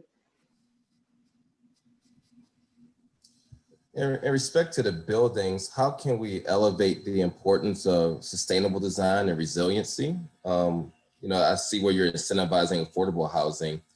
I feel like the other two issues I just spoke of are important as well. So much so that they shouldn't be almost something underneath the rug. Like, when I do a word search for sustainability, I think it shows up one time in the whole document. And all the references to green is more like parks and greenways and so forth. And we look at the amount of energy consumption that buildings are taking up in the United States. It's almost too hard to ignore that, we should be elevating that. So I'd love to hear some comments about how the conversations that went with your consultants on the topic of sustainability, resiliency, and how it's woven into the code here. That is definitely an important topic to us as a staff and as a county. It's our climate action planning being our #1 strategic goal. We've identified in our list of future work that I provided in the attachment, green building and low impact design standards, low impact development design standards as a future work item. It's one of those things, again, we really want to allow. It would be allowed, it wouldn't be precluded, but in order to incorporate standards and requirements, we need more work internally to develop those design features and have that capacity to have some standards to review these proposals against. So right now it's allowed. There's nothing that says you can't do it. It's just not something that's required at this time. And if I might, Corey, when we first drafted this code, we included standards for all these things. We had lists of the LEED standards and the green energy standards, and we went into things further and further. And one of the big comments we actually got back on our peer review was to paraphrase our county attorney's office, and something they say a lot is if you have more than 3 priorities, you have no priorities. So that was one of the feedback notes that we took back, which was, if you're going to do something, do it well, pick the thing that you want to do most. So that, as Rachel said, none of this is precluded. We would absolutely encourage anyone who wants to do that. Right now, we don't have that prioritized, and it is on the future work plan. So I think this is just an acknowledgement that yes, this is something we value. It's not something that is the number one in this particular form-based code iteration. Gotcha. Is it fair to say that those future work plan items, I looked at your list, your reference, and I think it was marked as like a medium or something like that.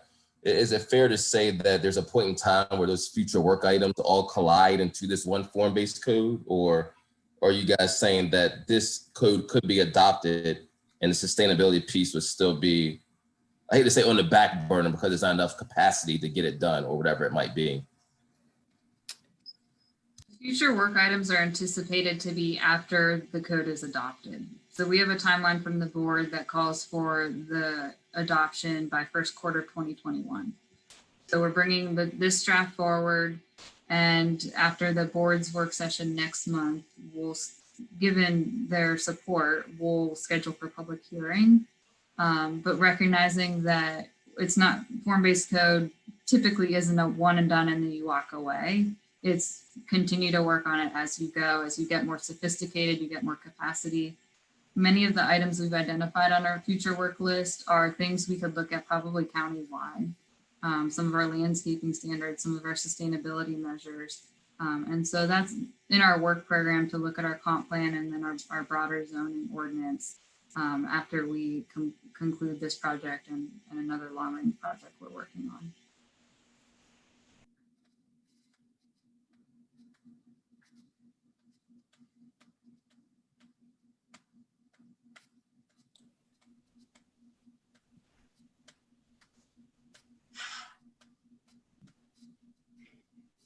Tim, then Rick. Do we and or should we have provision and design standards for above level parking building connections for pedestrian ways? For instance, if we had 2 conference hotels across the street from one another, or we had 2 buildings across the street from one another that had the same office in it that was so wealthy because of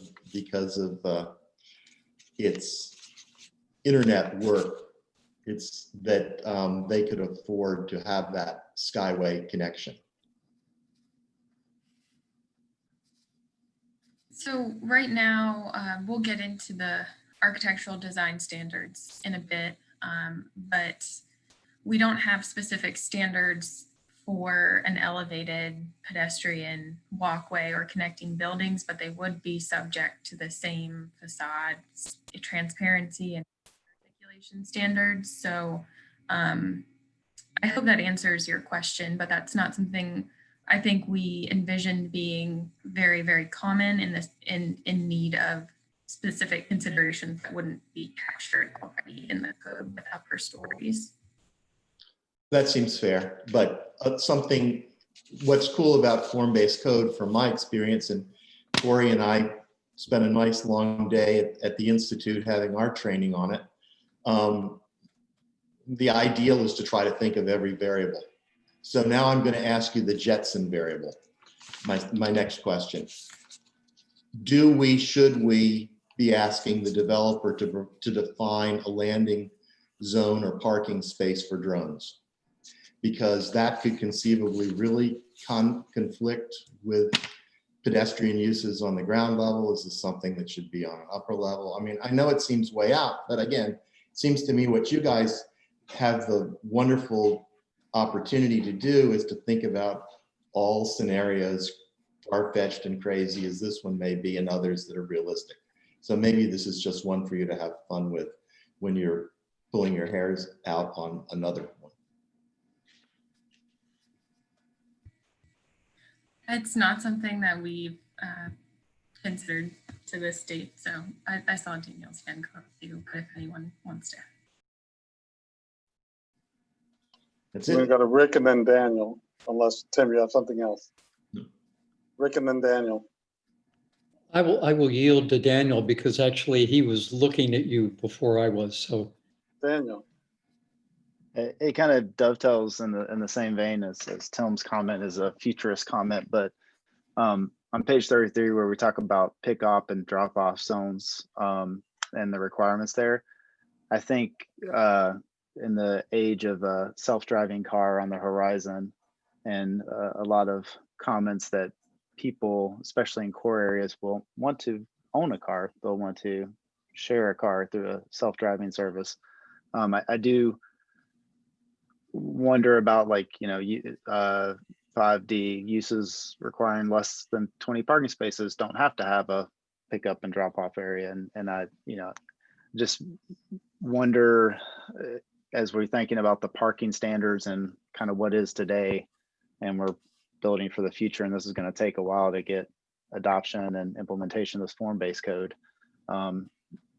Thinking about parking of the future or lack of parking or temporary parking of the future is likely on the horizon within this time range. So just don't really have, you don't have to necessarily respond, but maybe something to think about on how we incorporate more temporary parking and park up and drop off, because I think that's as I think Commissioner Firehawk alluded to in the ride sharing, I think that's only going to become more progressive in the future. The other comment, I think it probably dovetails into the next one, so I'll wait, but it's design standards and sustainability around, solar and other alternative rooftop materials. So I'll reserve that for the next section. But I'm going to channel my inner Mac Lafferty and note here that boulevard streets and avenue streets, both of which are going to have the highest speed traffic through this area, they both provide provision for bicycle lanes. So most sane cyclists, and I will perhaps unjustifiably count myself among that group, would seek to avoid as much as possible ever setting a bicycle tire in either one of those localities. Instead, most of us prefer to ride on what is described here as a local street where there will be slower traffic, i.e. safer traffic usually, and yet notice what's disappeared. There's no provision for bicycles. So indirectly, the planning process here tries to concentrate the cyclists in the least attractive and the most dangerous roads where bike lanes are provided.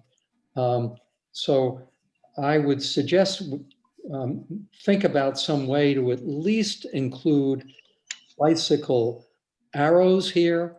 Maybe it's not a dedicated space, but some way to make these local streets in the core and in the flex edge area accessible and comfortable for cyclists.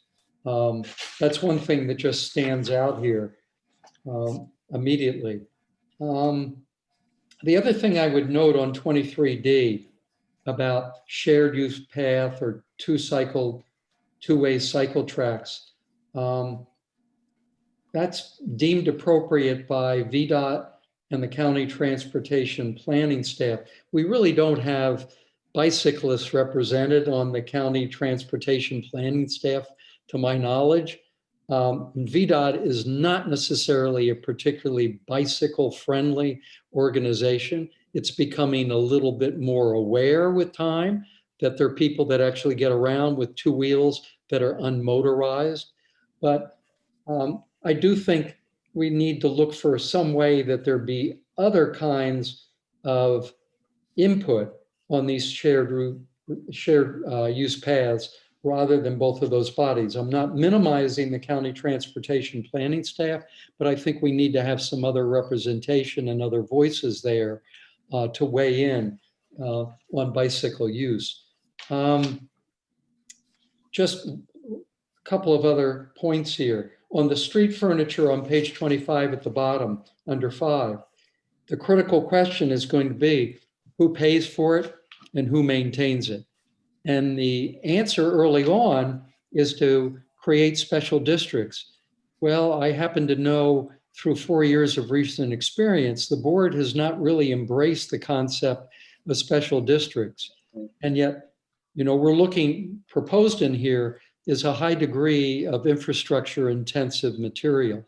And I think you really have to push to try to look for a funding formula. Otherwise, all of this will get built initially, paid for by a developer or on a P3 partnership where taxpayers will also pay. And then over time, if there's not money set aside to maintain it and repaint it, it will begin to deteriorate. And that could be unfortunate. Moving forward, I have one last set of comments. I just have to flip pages. Oh, here we are.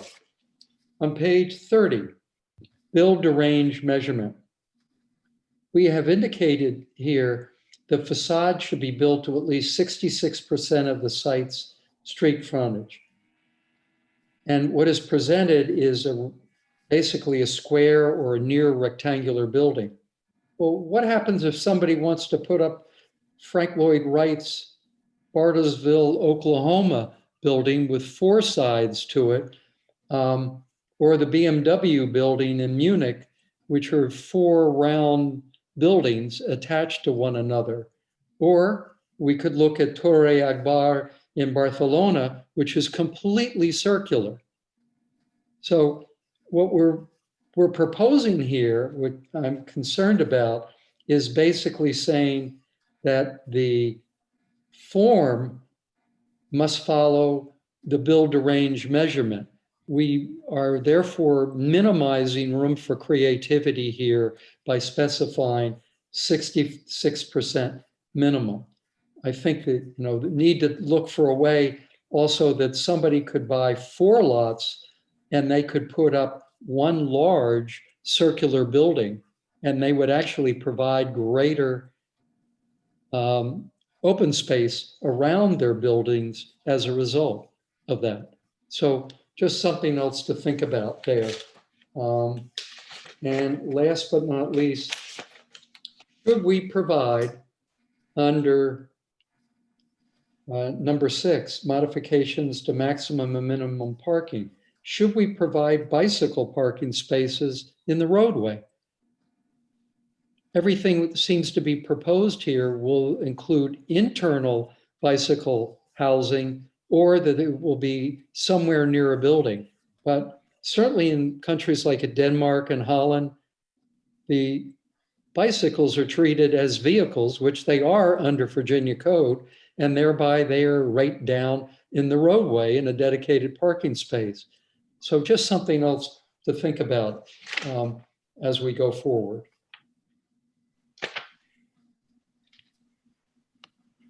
Jenny. Just quickly, I would add that Rick's very last comment there probably channeled my father the best out of everything else you said, that the bikes are treated like cars. So I will let him know that he was channeled here tonight when I talk with him tomorrow. Thank you. Anyone else? So I've got a couple things that I'll just ask about. So if we're talking about drop off and pickup, that seems to be sort of in the interior part of the project. And my wondering is that since we are putting entrances on the boulevard and on the avenue, that there would be sort of facilitate drop off and pickup there too, just to sort of facilitate people moving into those buildings if those are primary entrances, and not make someone go into a park, get out and then walk in there, but this just sort of facilitate the person using that type of service. And so how we do that and think about that. And since we Rick has brought up the whole e-bike piece, one of my pieces that I'm concerned about, and hopefully that, given that the Thomas Jefferson Planning District is also about to do something about about charging points in town for vehicles that we would also bring into this places that you'd have dedicated places, whether or not it's through street lamps, which some countries are using street lamps, that they're also putting charging points in those, or they're replacing parking meters with moving parking meters and using that same space for a charging point for vehicles. And we think about how do we integrate that emerging non-Tesla charging point, if there's a possibility to do that. And then while we haven't spoken a great deal about it, the whole idea, or maybe we are coming to that what is a pedestrian passage? What is an alley? And Tim referred to something that he and Corey may have worked on, but the whole idea that pedestrian passages actually do help to create sort of the general atmosphere and the esprit about a space, because those are the places that are tucked in, that have surprises in them, that allow people to discover, or also allow businesses to have to lease space that provides flexibility in who can come there and the cost of those spaces. So if those are living areas and not just simply transit spaces, but I hope we really are thinking about how do we lift the passage out, the pedestrian passages into a space that's a living, vibrant space and not an afterthought. And the same thing for alleys. I know that I've been told that alleys are where we're going to put our garbage cans. And I hope it's going to be something different if it's not at the back of the building, but if it's alongside if it's perpendicular to the street. These are also the kinds of things that you allow a diversity of businesses to have space there. Maybe it's innovative space. Maybe it's something, someone who's doing an artist sort of a lives workspace and they have a studio there, as opposed to having to spring for a studio on the main road. But there's studio entrance and gallery entrances either on a pedestrian passage or on an alleyway that allows more flexibility in how people can afford those particular spaces. So I would just ask that we don't that we include them as partners in the design that you're creating, that you're thinking about there. And then I will be quiet and let you move on to our last. It's not 20:04, it's 8:04. The people need to stretch their legs for 5 minutes. I see one person needing to stretch their legs. If I get 2 more, you're gonna get a leg stretch, so don't let her down. I see one more, we only need one more. We got a leg stretch here. So it's 20:05. I'll see you back here at 20:10 on time, because we're going to give Rachel and Leah and Michaela this last stretch for us before we let everybody go back. Thanks. Bye. See you in 5. Well, and the trick is we keep updating the number of the ordinance that's in parentheses. So I feel like that's a little game that we're all trying to keep up with, is making sure all the documents. just keep throwing it out there. Yeah. All right, we're back. Let's see, everybody. Karen's missing from her park. There's Tim. There's Jenny. There's Danny. Where's Corey? Corey's there. Oh, listen to you. Oh, there's Corey. There's Mr. Rapp. Oh, there's Rachel. Hello, Rachel. There's Leah. Leah, you coming back? Leah, come back. Julian, there was no pizza on my doorstep. I just checked. You know what? I looked in your neighborhood, and the crime report says that the squirrels are really bad out there. So you better talk to some squirrels in your neighborhood, Corey, because I think you got a bunch of bandits stealing pizzas out there. How do you know it's not the rabbits? Nope, it's never the rabbits. Never the rabbits. There are bad bunnies, but there are not criminal rabbits. There are teenage boys that might have eaten my pizza because it never got here. Yeah, it's never going to get there, right? Yeah, I get that. I'm never going to have any. I know. So Rachel, you ready? I don't know where Leah is. Oh, there's Leah. Okay, back to you. All right, I'm kicking us off, so I'll just share my screen. Thank you, Michaela.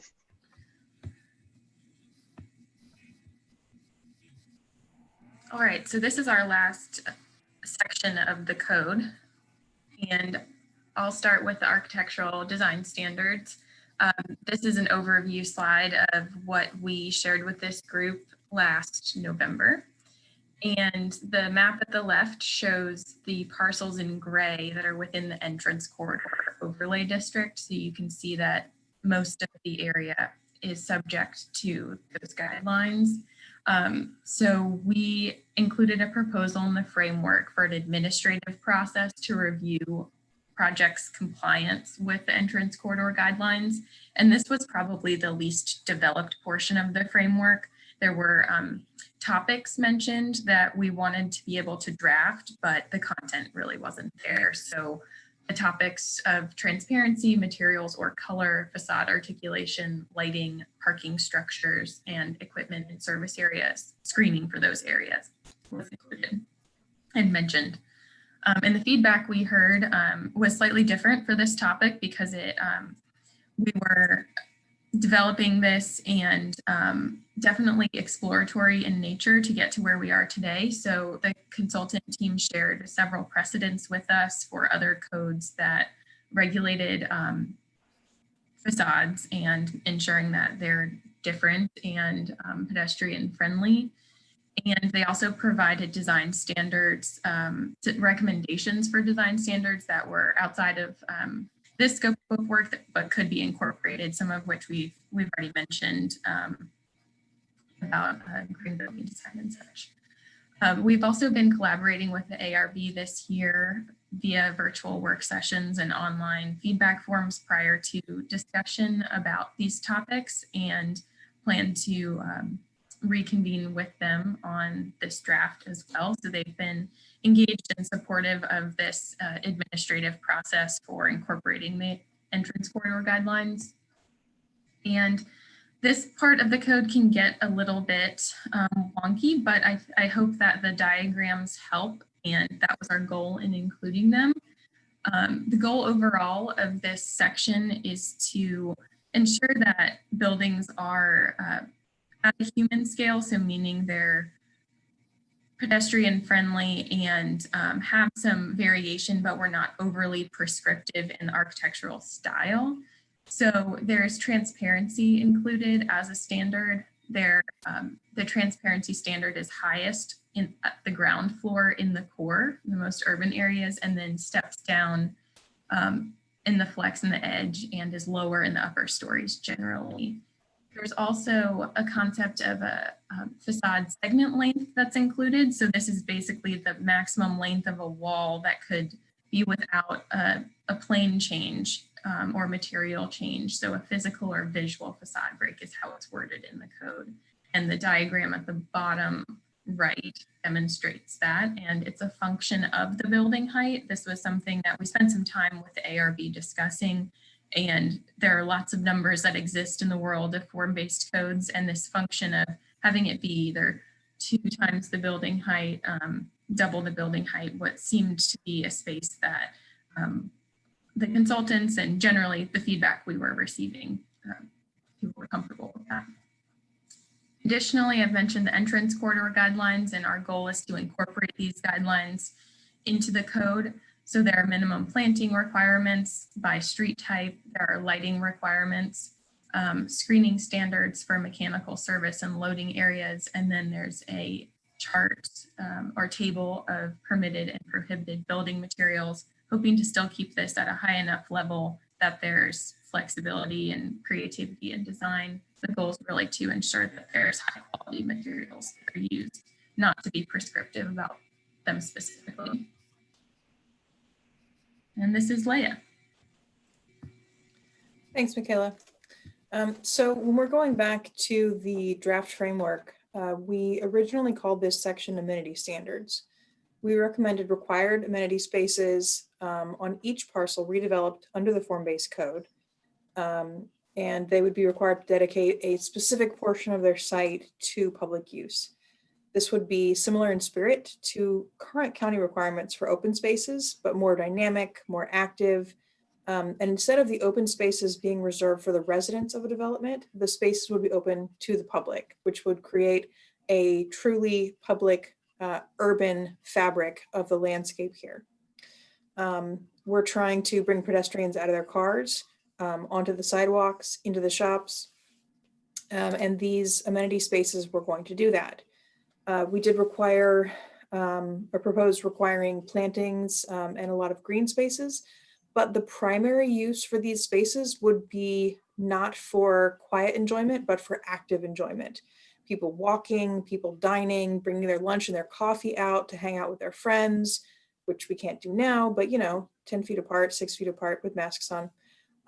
Attending outdoor movie nights, having festivals, having farmers markets, playing soccer on the field, having public library events, all of these kinds of really activated events that you can only have when you have actual public spaces. So during the drafting of the code, we switched the name of the requirements from amenities, which is, as we've said, normally a term that's used for spaces that are available to residents and employees. So we require amenities on sites like tot lots, and that's an amenity we require. But the tot lot isn't meant to serve the public. The tot lot is meant to serve the residents of that development. So we chose a different name, civic spaces, to really emphasize that this is a public space. These are civic-minded spaces. These are intended to be owned by the populace. So the feedback we required was a couple of things. We did require feedback about reducing the civic space requirements, about reducing the number, the amount of space.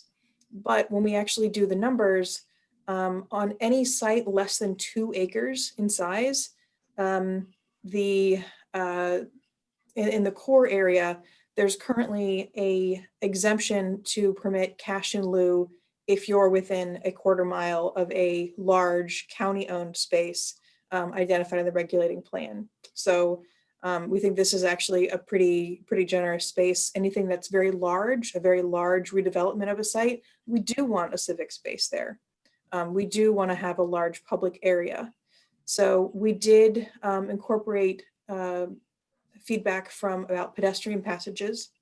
We created additional guidance on civic spaces for the locations and having requirements that are just clearer in general. If you are looking at your draft code, we're looking at the actual requirements after all the diagrams on page 47 and 48. So that's the kind of thing that we went really in depth on. We made a lot of changes on that.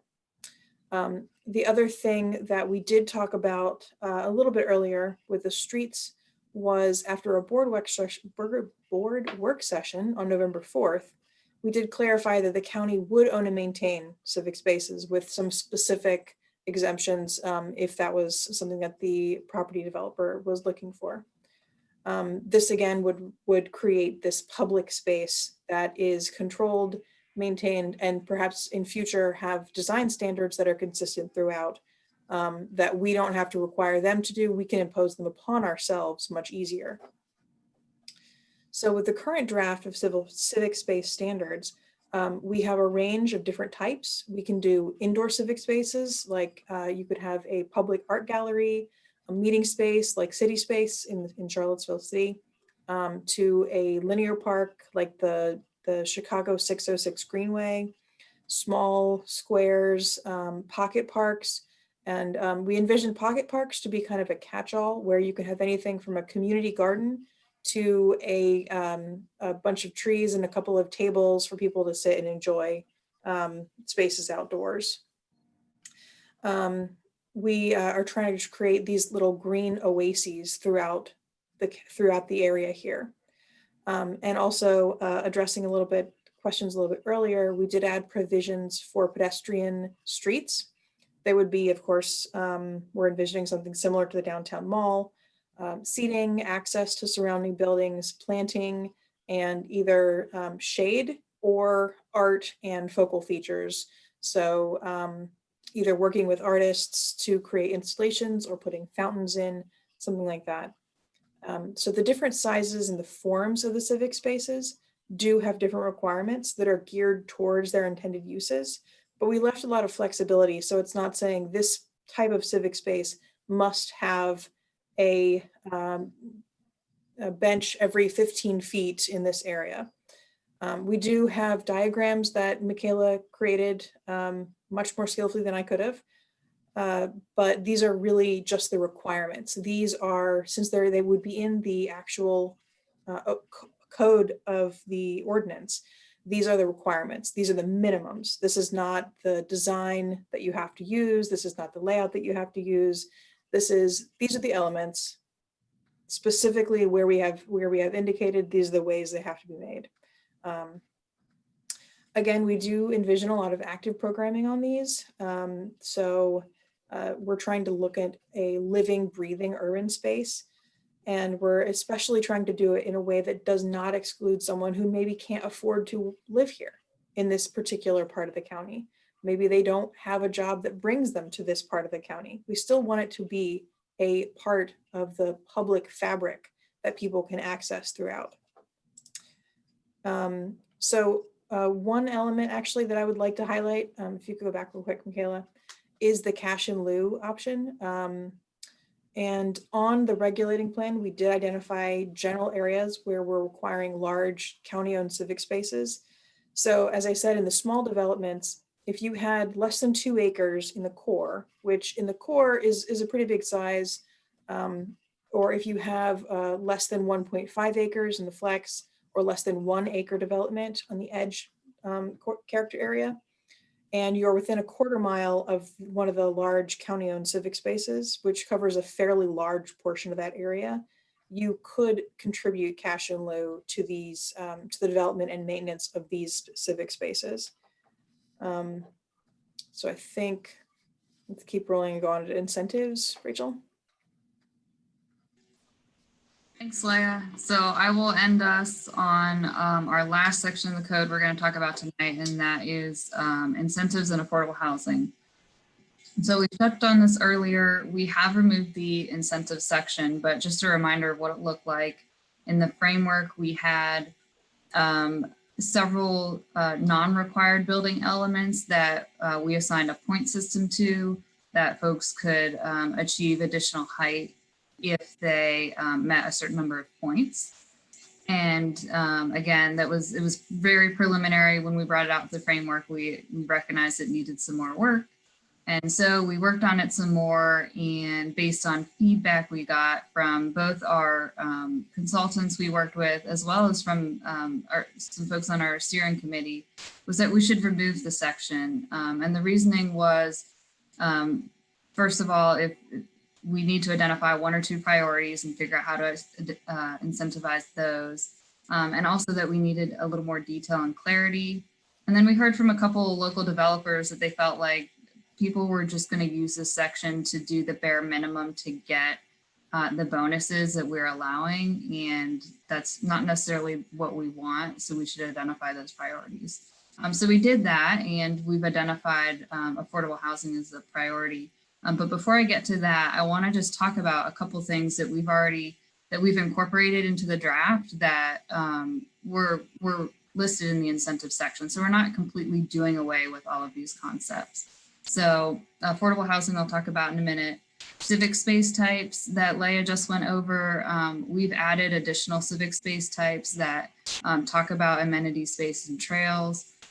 Also further down, the pedestrian passage and alleys are new street types, pedestrian passages qualifying for both streets and civic spaces. Also bicycle storage, we mentioned, those are now required elements, so it's no longer something that's listed as an incentive. So I just wanted to show we're not doing away with all of these concepts. We've incorporated some of them throughout.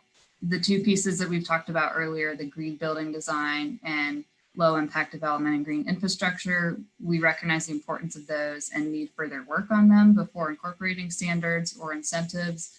But again, that's not to say that someone couldn't come in and incorporate these elements voluntarily. So onto affordable housing, we still have this section incorporated into the draft before you tonight. It's really similar to what you saw in the framework. And we are incorporating the bonus height that was previously in the incentive section. We've just written it into this section of the form-based code where someone can achieve additional story or two if they meet a certain standard listed in the code. And I will share that these percentages, the required percentages, are mirroring the housing policy that I know you've recently reviewed. That matches what's included in the housing policy, and it's based on a good bit of local market research to make sure these numbers pencil out. And reminder, because this is an optional overlay, we are allowed to include an affordable housing requirement because of the way it's structured as optional. So that includes all of the sections of the code. We'll pause here for some discussion, and then reminder, we have one additional topic to cover tonight, and that is our future work and next steps. Thank you so much. So Carolyn, do we have anyone who has their hand out from the public? There is no one with their hand up right now. Okay, so who has their hand up here?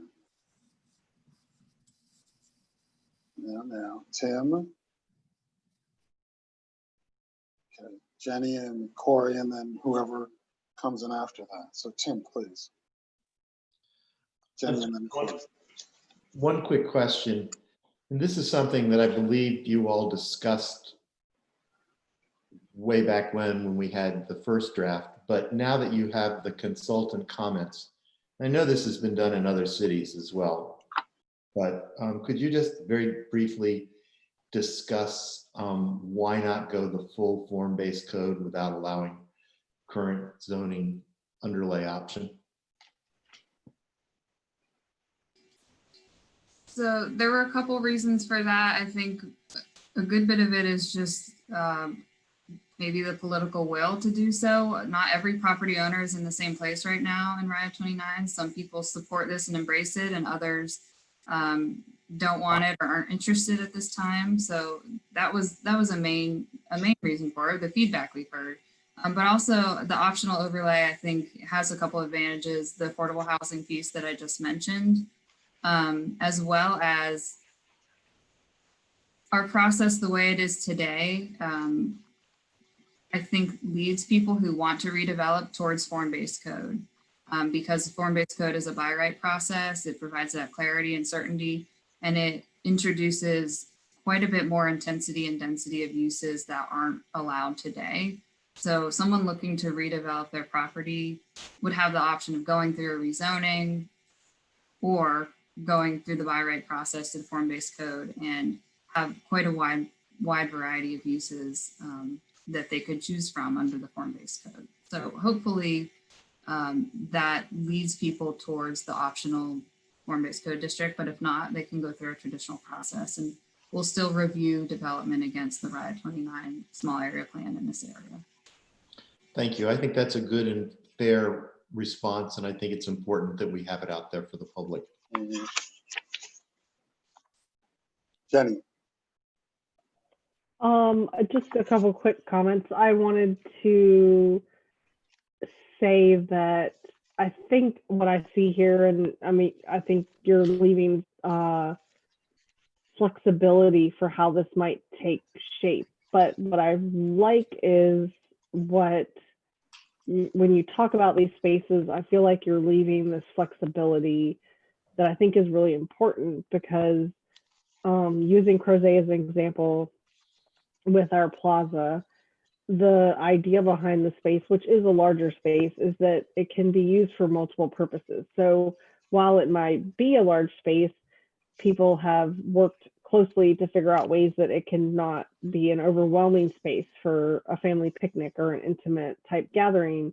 And yet it could expand in some ways to be a smaller farmer's market. And yet it could reinvent itself even more so to be possibly a larger gathering or a Fridays after 5 or whatever it is, once we're all allowed to get back together close enough to do such things.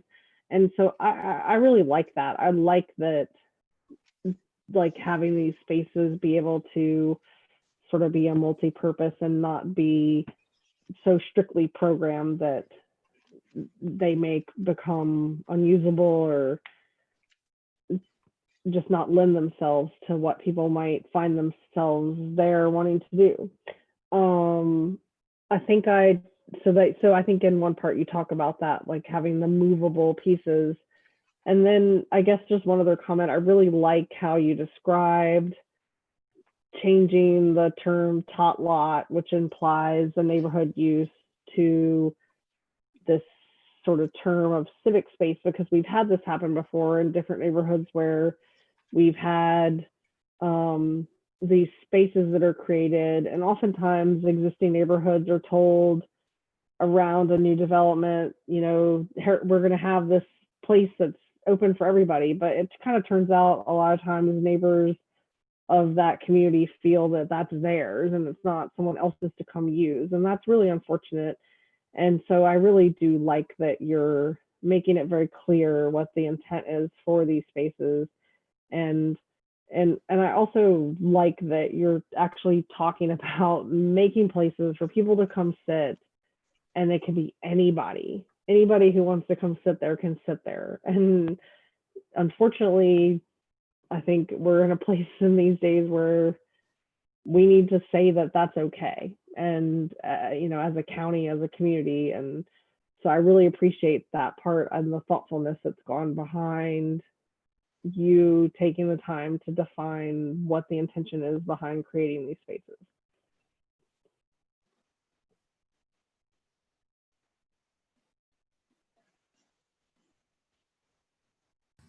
Corey?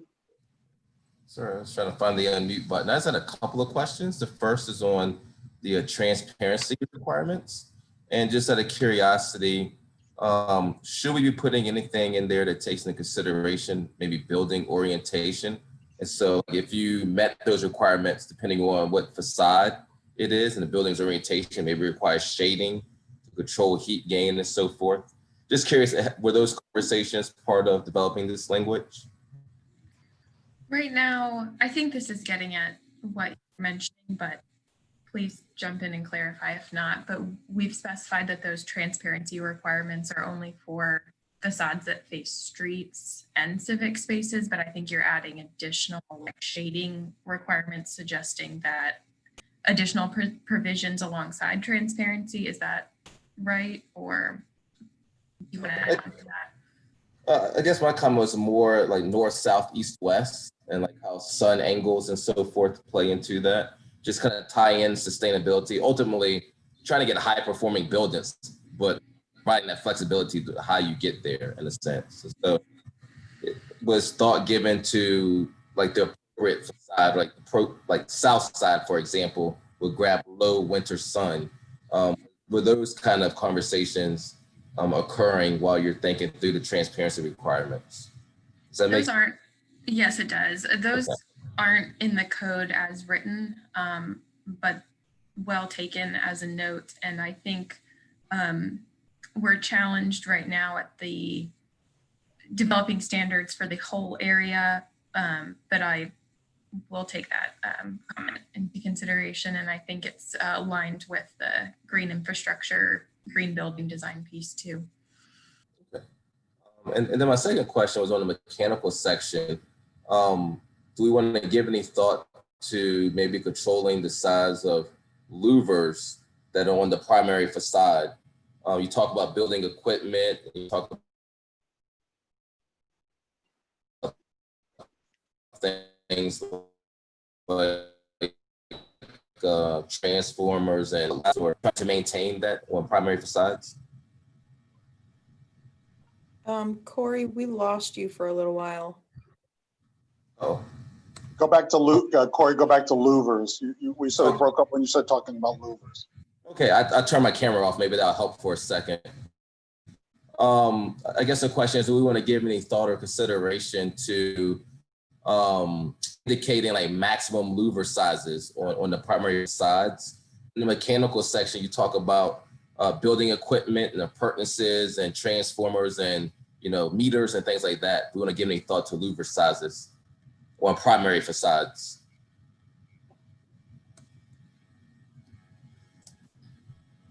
No, that hasn't been part of the discussion. we can look into it. Thanks. Okay. Anyone else have their hand up? Tim.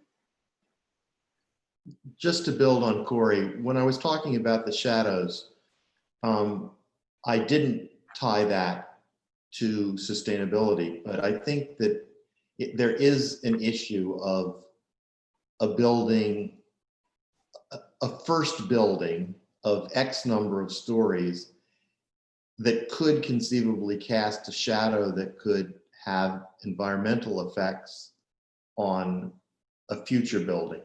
And that's why I was one of the reasons that I was talking about shadow studies, as well as the pedestrian experience on the street level. So I think that these are all tied in. And I really don't think that in these days, when it's a relatively easy computer query, for you all to think about that in terms of standards and how that might be a requirement of applicants. Anyone else? Just a point of clarification. So on page 29, we talk about a pedestrian passage. And on page 44, we talk about a pedestrian street. Are those the same things? They're not. A pedestrian passage would be a passageway through a building. Okay. So if you're familiar with the new workspace that's going up right at the edge of the mall next to the Omni, that is going to have a pedestrian passageway through it. That will be public access, essentially a street inside of a building. Yeah, I'm for me. I was just trying to make sure that there wasn't that. I just didn't see the same thing. I'm familiar with the concept. I just want okay. Yeah, and then the pedestrian street is a pedestrian street. A street, okay. And but it's not a pass through. It just stops. So it's really it just stops at the end according to this because you have ballards to obstruct. Oh no. Well, if they're ballards, then I can pass through it. Yeah. Well, oh, go ahead. A pedestrian could pass through it. Well, but on the pedestrian passage, that passage that's on page 29, that's only for pedestrians too, isn't it? Yes. Okay, so we're just calling, they're just named different, but they serve as a similar practice. They would. The pedestrian passage is specifically through a building. Oh, through a building? Yes. I guess. Not oh. Well, can I clarify there? I think, so the pedestrian street in the civic space section has additional standards that are mentioned and requirements that are above the pedestrian passage. The pedestrian passage is something that can break up a block length instead of requiring that a developer have a full street section, but maintains that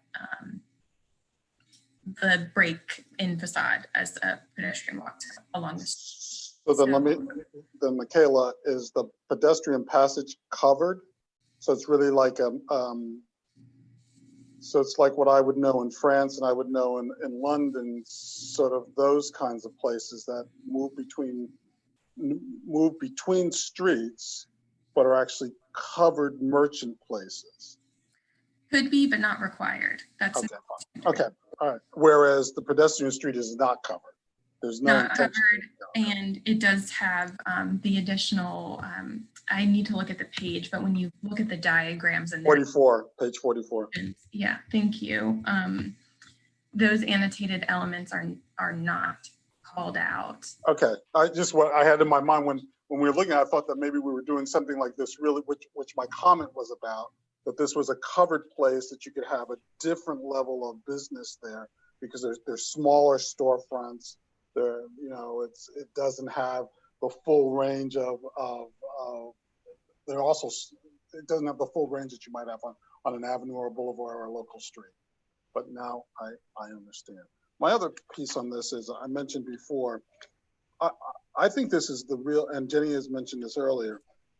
How the county takes on these spaces, these civic spaces, really, and I think a number of us have mentioned, is really whether or not this is going to have the leverage to go forward in a big and dynamic way that you're envisioning. and that you're envisioning here and laying out here. I would say that I don't know how we do this, but I think at some point when we get ready to perhaps say what we're going to say, that one of the things that we might consider putting forward, colleagues, is saying that the county really needs to have a significant chit in this game, and whether or not they move forward with the enclosed. I am struck by this enclosed civic space. I think that's a brilliant space, and if it could be, I want it would be owned and designed by you all. I would not want that designed by anybody else. You all have the chops to design that. I would hope that you would design it instead of getting somebody else in to do it. That the county, that we really send a message to our supervisors saying, to make this work, you're going to have to put this in your budget. You're going to have to, we may have to create something we've never wanted to create, and that's a public works department. Gee, there's a novel idea. But if we're going to walk into this sort of emerging urban, suburban, ex-urban figure, there's smarter people among you who know what the right terminology is. But these places we're asking people to live, it's going to have to be maintained. Or Rachel's going to hit me because I'm going to say all we're going to have is a bunch of green zombie parks like we have going across 29 now. And if that's all we're going to do is create zombie lands, then I am not in a position where I'm going to support this. But if what we're going to do is really invest in this area and make it a focal point and make it a launching point for who we want to be as a community, the county's going to have to get into this. And I think it could really, really work. What we've heard tonight, what we've discussed tonight, these are all positive comments about the work that you've done. I hope you take that from each of us, that we're on your side on this. We just want it to work. I think that's all we're saying. We just want it to work. And so I do have one other thing, and I'm a little confused about what section 20C13 is.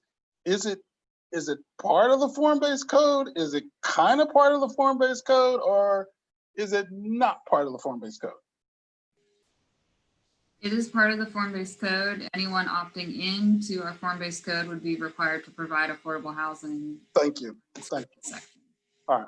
So unless somebody else has someone else, then we're going to move on to your last thing. But this is, I hope you got from us that we are so pleased with what you've done. And I know it feels like it's late at the hour. It's 8:44, but this is cool.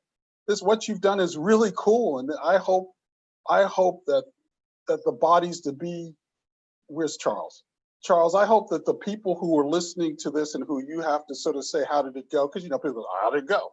That it went like, we're excited. Yes, it's 45 minutes to 9, and I've sent the raccoon squad up to Corey's house to get him some pizza. But as far as everybody else is concerned, this is really cool. I'm sorry, Jenny. You're going to have to go on over to Crow's A Pizza. I got one over there for you too. This is really cool. So why don't we go to your last bit and then get everybody out of here so they can all have their adult beverage and do whatever else you're going to do tonight. Charles. All right, thank you for all those comments. I appreciate it. I know we're excited about it. We're excited to be this far along in the project. But we do want to acknowledge that there's still work to be done. This is a starting point, even though we're hoping and planning for adoption of this draft before you, incorporating the feedback that we can, that there's more work that needs to be done to really achieve the vision, to provide continuity, to provide the design standards that we need to see these spaces come to life. So we've provided a preliminary list of future planning and design work with your staff report. It's attachment 4, and staff took a pass at providing some prioritization of the work, and we've identified 3 kind of top priorities of that list, and that would be the street network regulating plan that we've spoken about, further civic space design guidance, and that's not to say we're going to design every single civic space up front, but provide standards for facilities that would be incorporated. So if you want to incorporate some benches or seating, you need to have, have it be built of these materials, and here's how it should be cited, things like that. And then lastly, transit planning. We didn't talk on it much tonight, but we do have some transit standards built into the draft. And we've had some conversations with our transit partners and recognize the importance of transit to this area. It's part of the vision. It's at two important crossroads for our community. So trying to be a little bit more proactive with our transit planning and making sure before development goes in that we identify our transit needs and facility needs for this area. So I wanted to check in with you all, see if you agree about these three priorities being our highest, if there's anything you want to add to the list or any recommended changes you would have of that future work.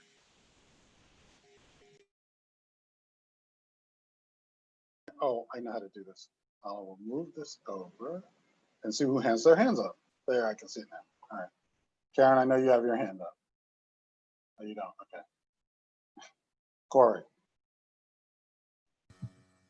All right, it's my last time beating this drum, I promise. And also awesome job. So, but the sustainability piece, I can't help but to come back to it, since when you build a building, it's there for 50, 75 years. To me, it's just too important not to elevate the importance of that for that reason alone. So, but great job. Corey, is that a new section, or is that under the green building LID design standards? I'm assuming the latter. I'm assuming it would fall into the green building piece. So, anyone else?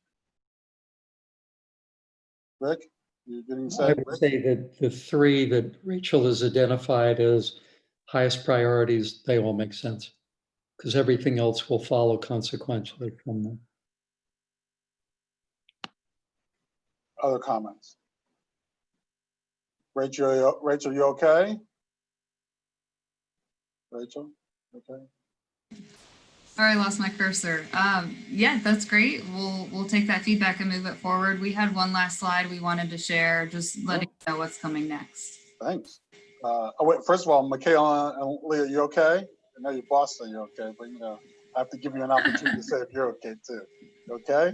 I am. I will just note that my name is pronounced Leia, like in Leia. Star Wars. Oh, like in Star Wars. Okay. Thank you. Leia. I'll make this pretty quick. Our next steps on the project are to incorporate your feedback and comments where possible alongside the property owner and community member feedback that we've received into a refined draft for the board that we'll share probably in a similar format with the board in December. And as Rachel's mentioned, the community development work plan has this project being completed in the first quarter of 2021. So if all goes well with the board and they support moving forward with this work, we would schedule public hearings in early next year. And there would be a public comment period for this more final draft where anyone could comment and allow some time for us to incorporate those before public hearings. So that is the next steps, and that is all we have. Thank you all for your comments and feedback and excitement about this project as well. We appreciate it. No one has any more tags, you're it, right? There you go. We'll tag the three of you are it. Thank you so very much. And we'll look forward to seeing you back soon. And I know at one point you said that you're willing to take queries from commissioners if they want to share something with you. Are you still willing to do that? No. Yeah, absolutely. If you think of anything later or you didn't have time to get to something, please reach out. We're always open to hear your thoughts. Thank you. So, committee reports, if any. Okay, no committee reports. Oh, did I say? Oh, Rick. The Village of Ravenna CAC met on Monday, and there was about an hour-long conversation about what the Planning Commission will tackle a week from tonight. Okay. Breezy Hill. Did they bring cookies? And No other comment Okay. at this point, except I will say I have prepared remarks that I will send to all members of the Planning Commission after you get your packets. I don't want my thoughts in any way to shape or influence you without you having first had an opportunity to see what the staff report is. So that will probably go out on Friday or even on Monday. Thank you. Thank you. Look forward to seeing those. Any additional comments or not comments, but committee reports? Okay. Oh, Mr. Rapp, do you have anything to share with us? Nope, there was no board meeting last Wednesday Sorry. in honor of Veterans Day. So as was mentioned, we have one public hearing and one action item for next Tuesday evening. Thank you. And one of those properties is within this small area master plan core designation. So Thank you. Oh, cool. yeah. So it comes to work next week. It does. Any old or new business? Okay. Jenny has her hand up. Oh, I'm sorry, Jenny. Thank you, This Carol. is slightly off topic, but Corey, I wanted to know, the last time I missed the last meeting, and the meeting before that you were painting. And so are we seeing behind you the painting project you were doing at your home?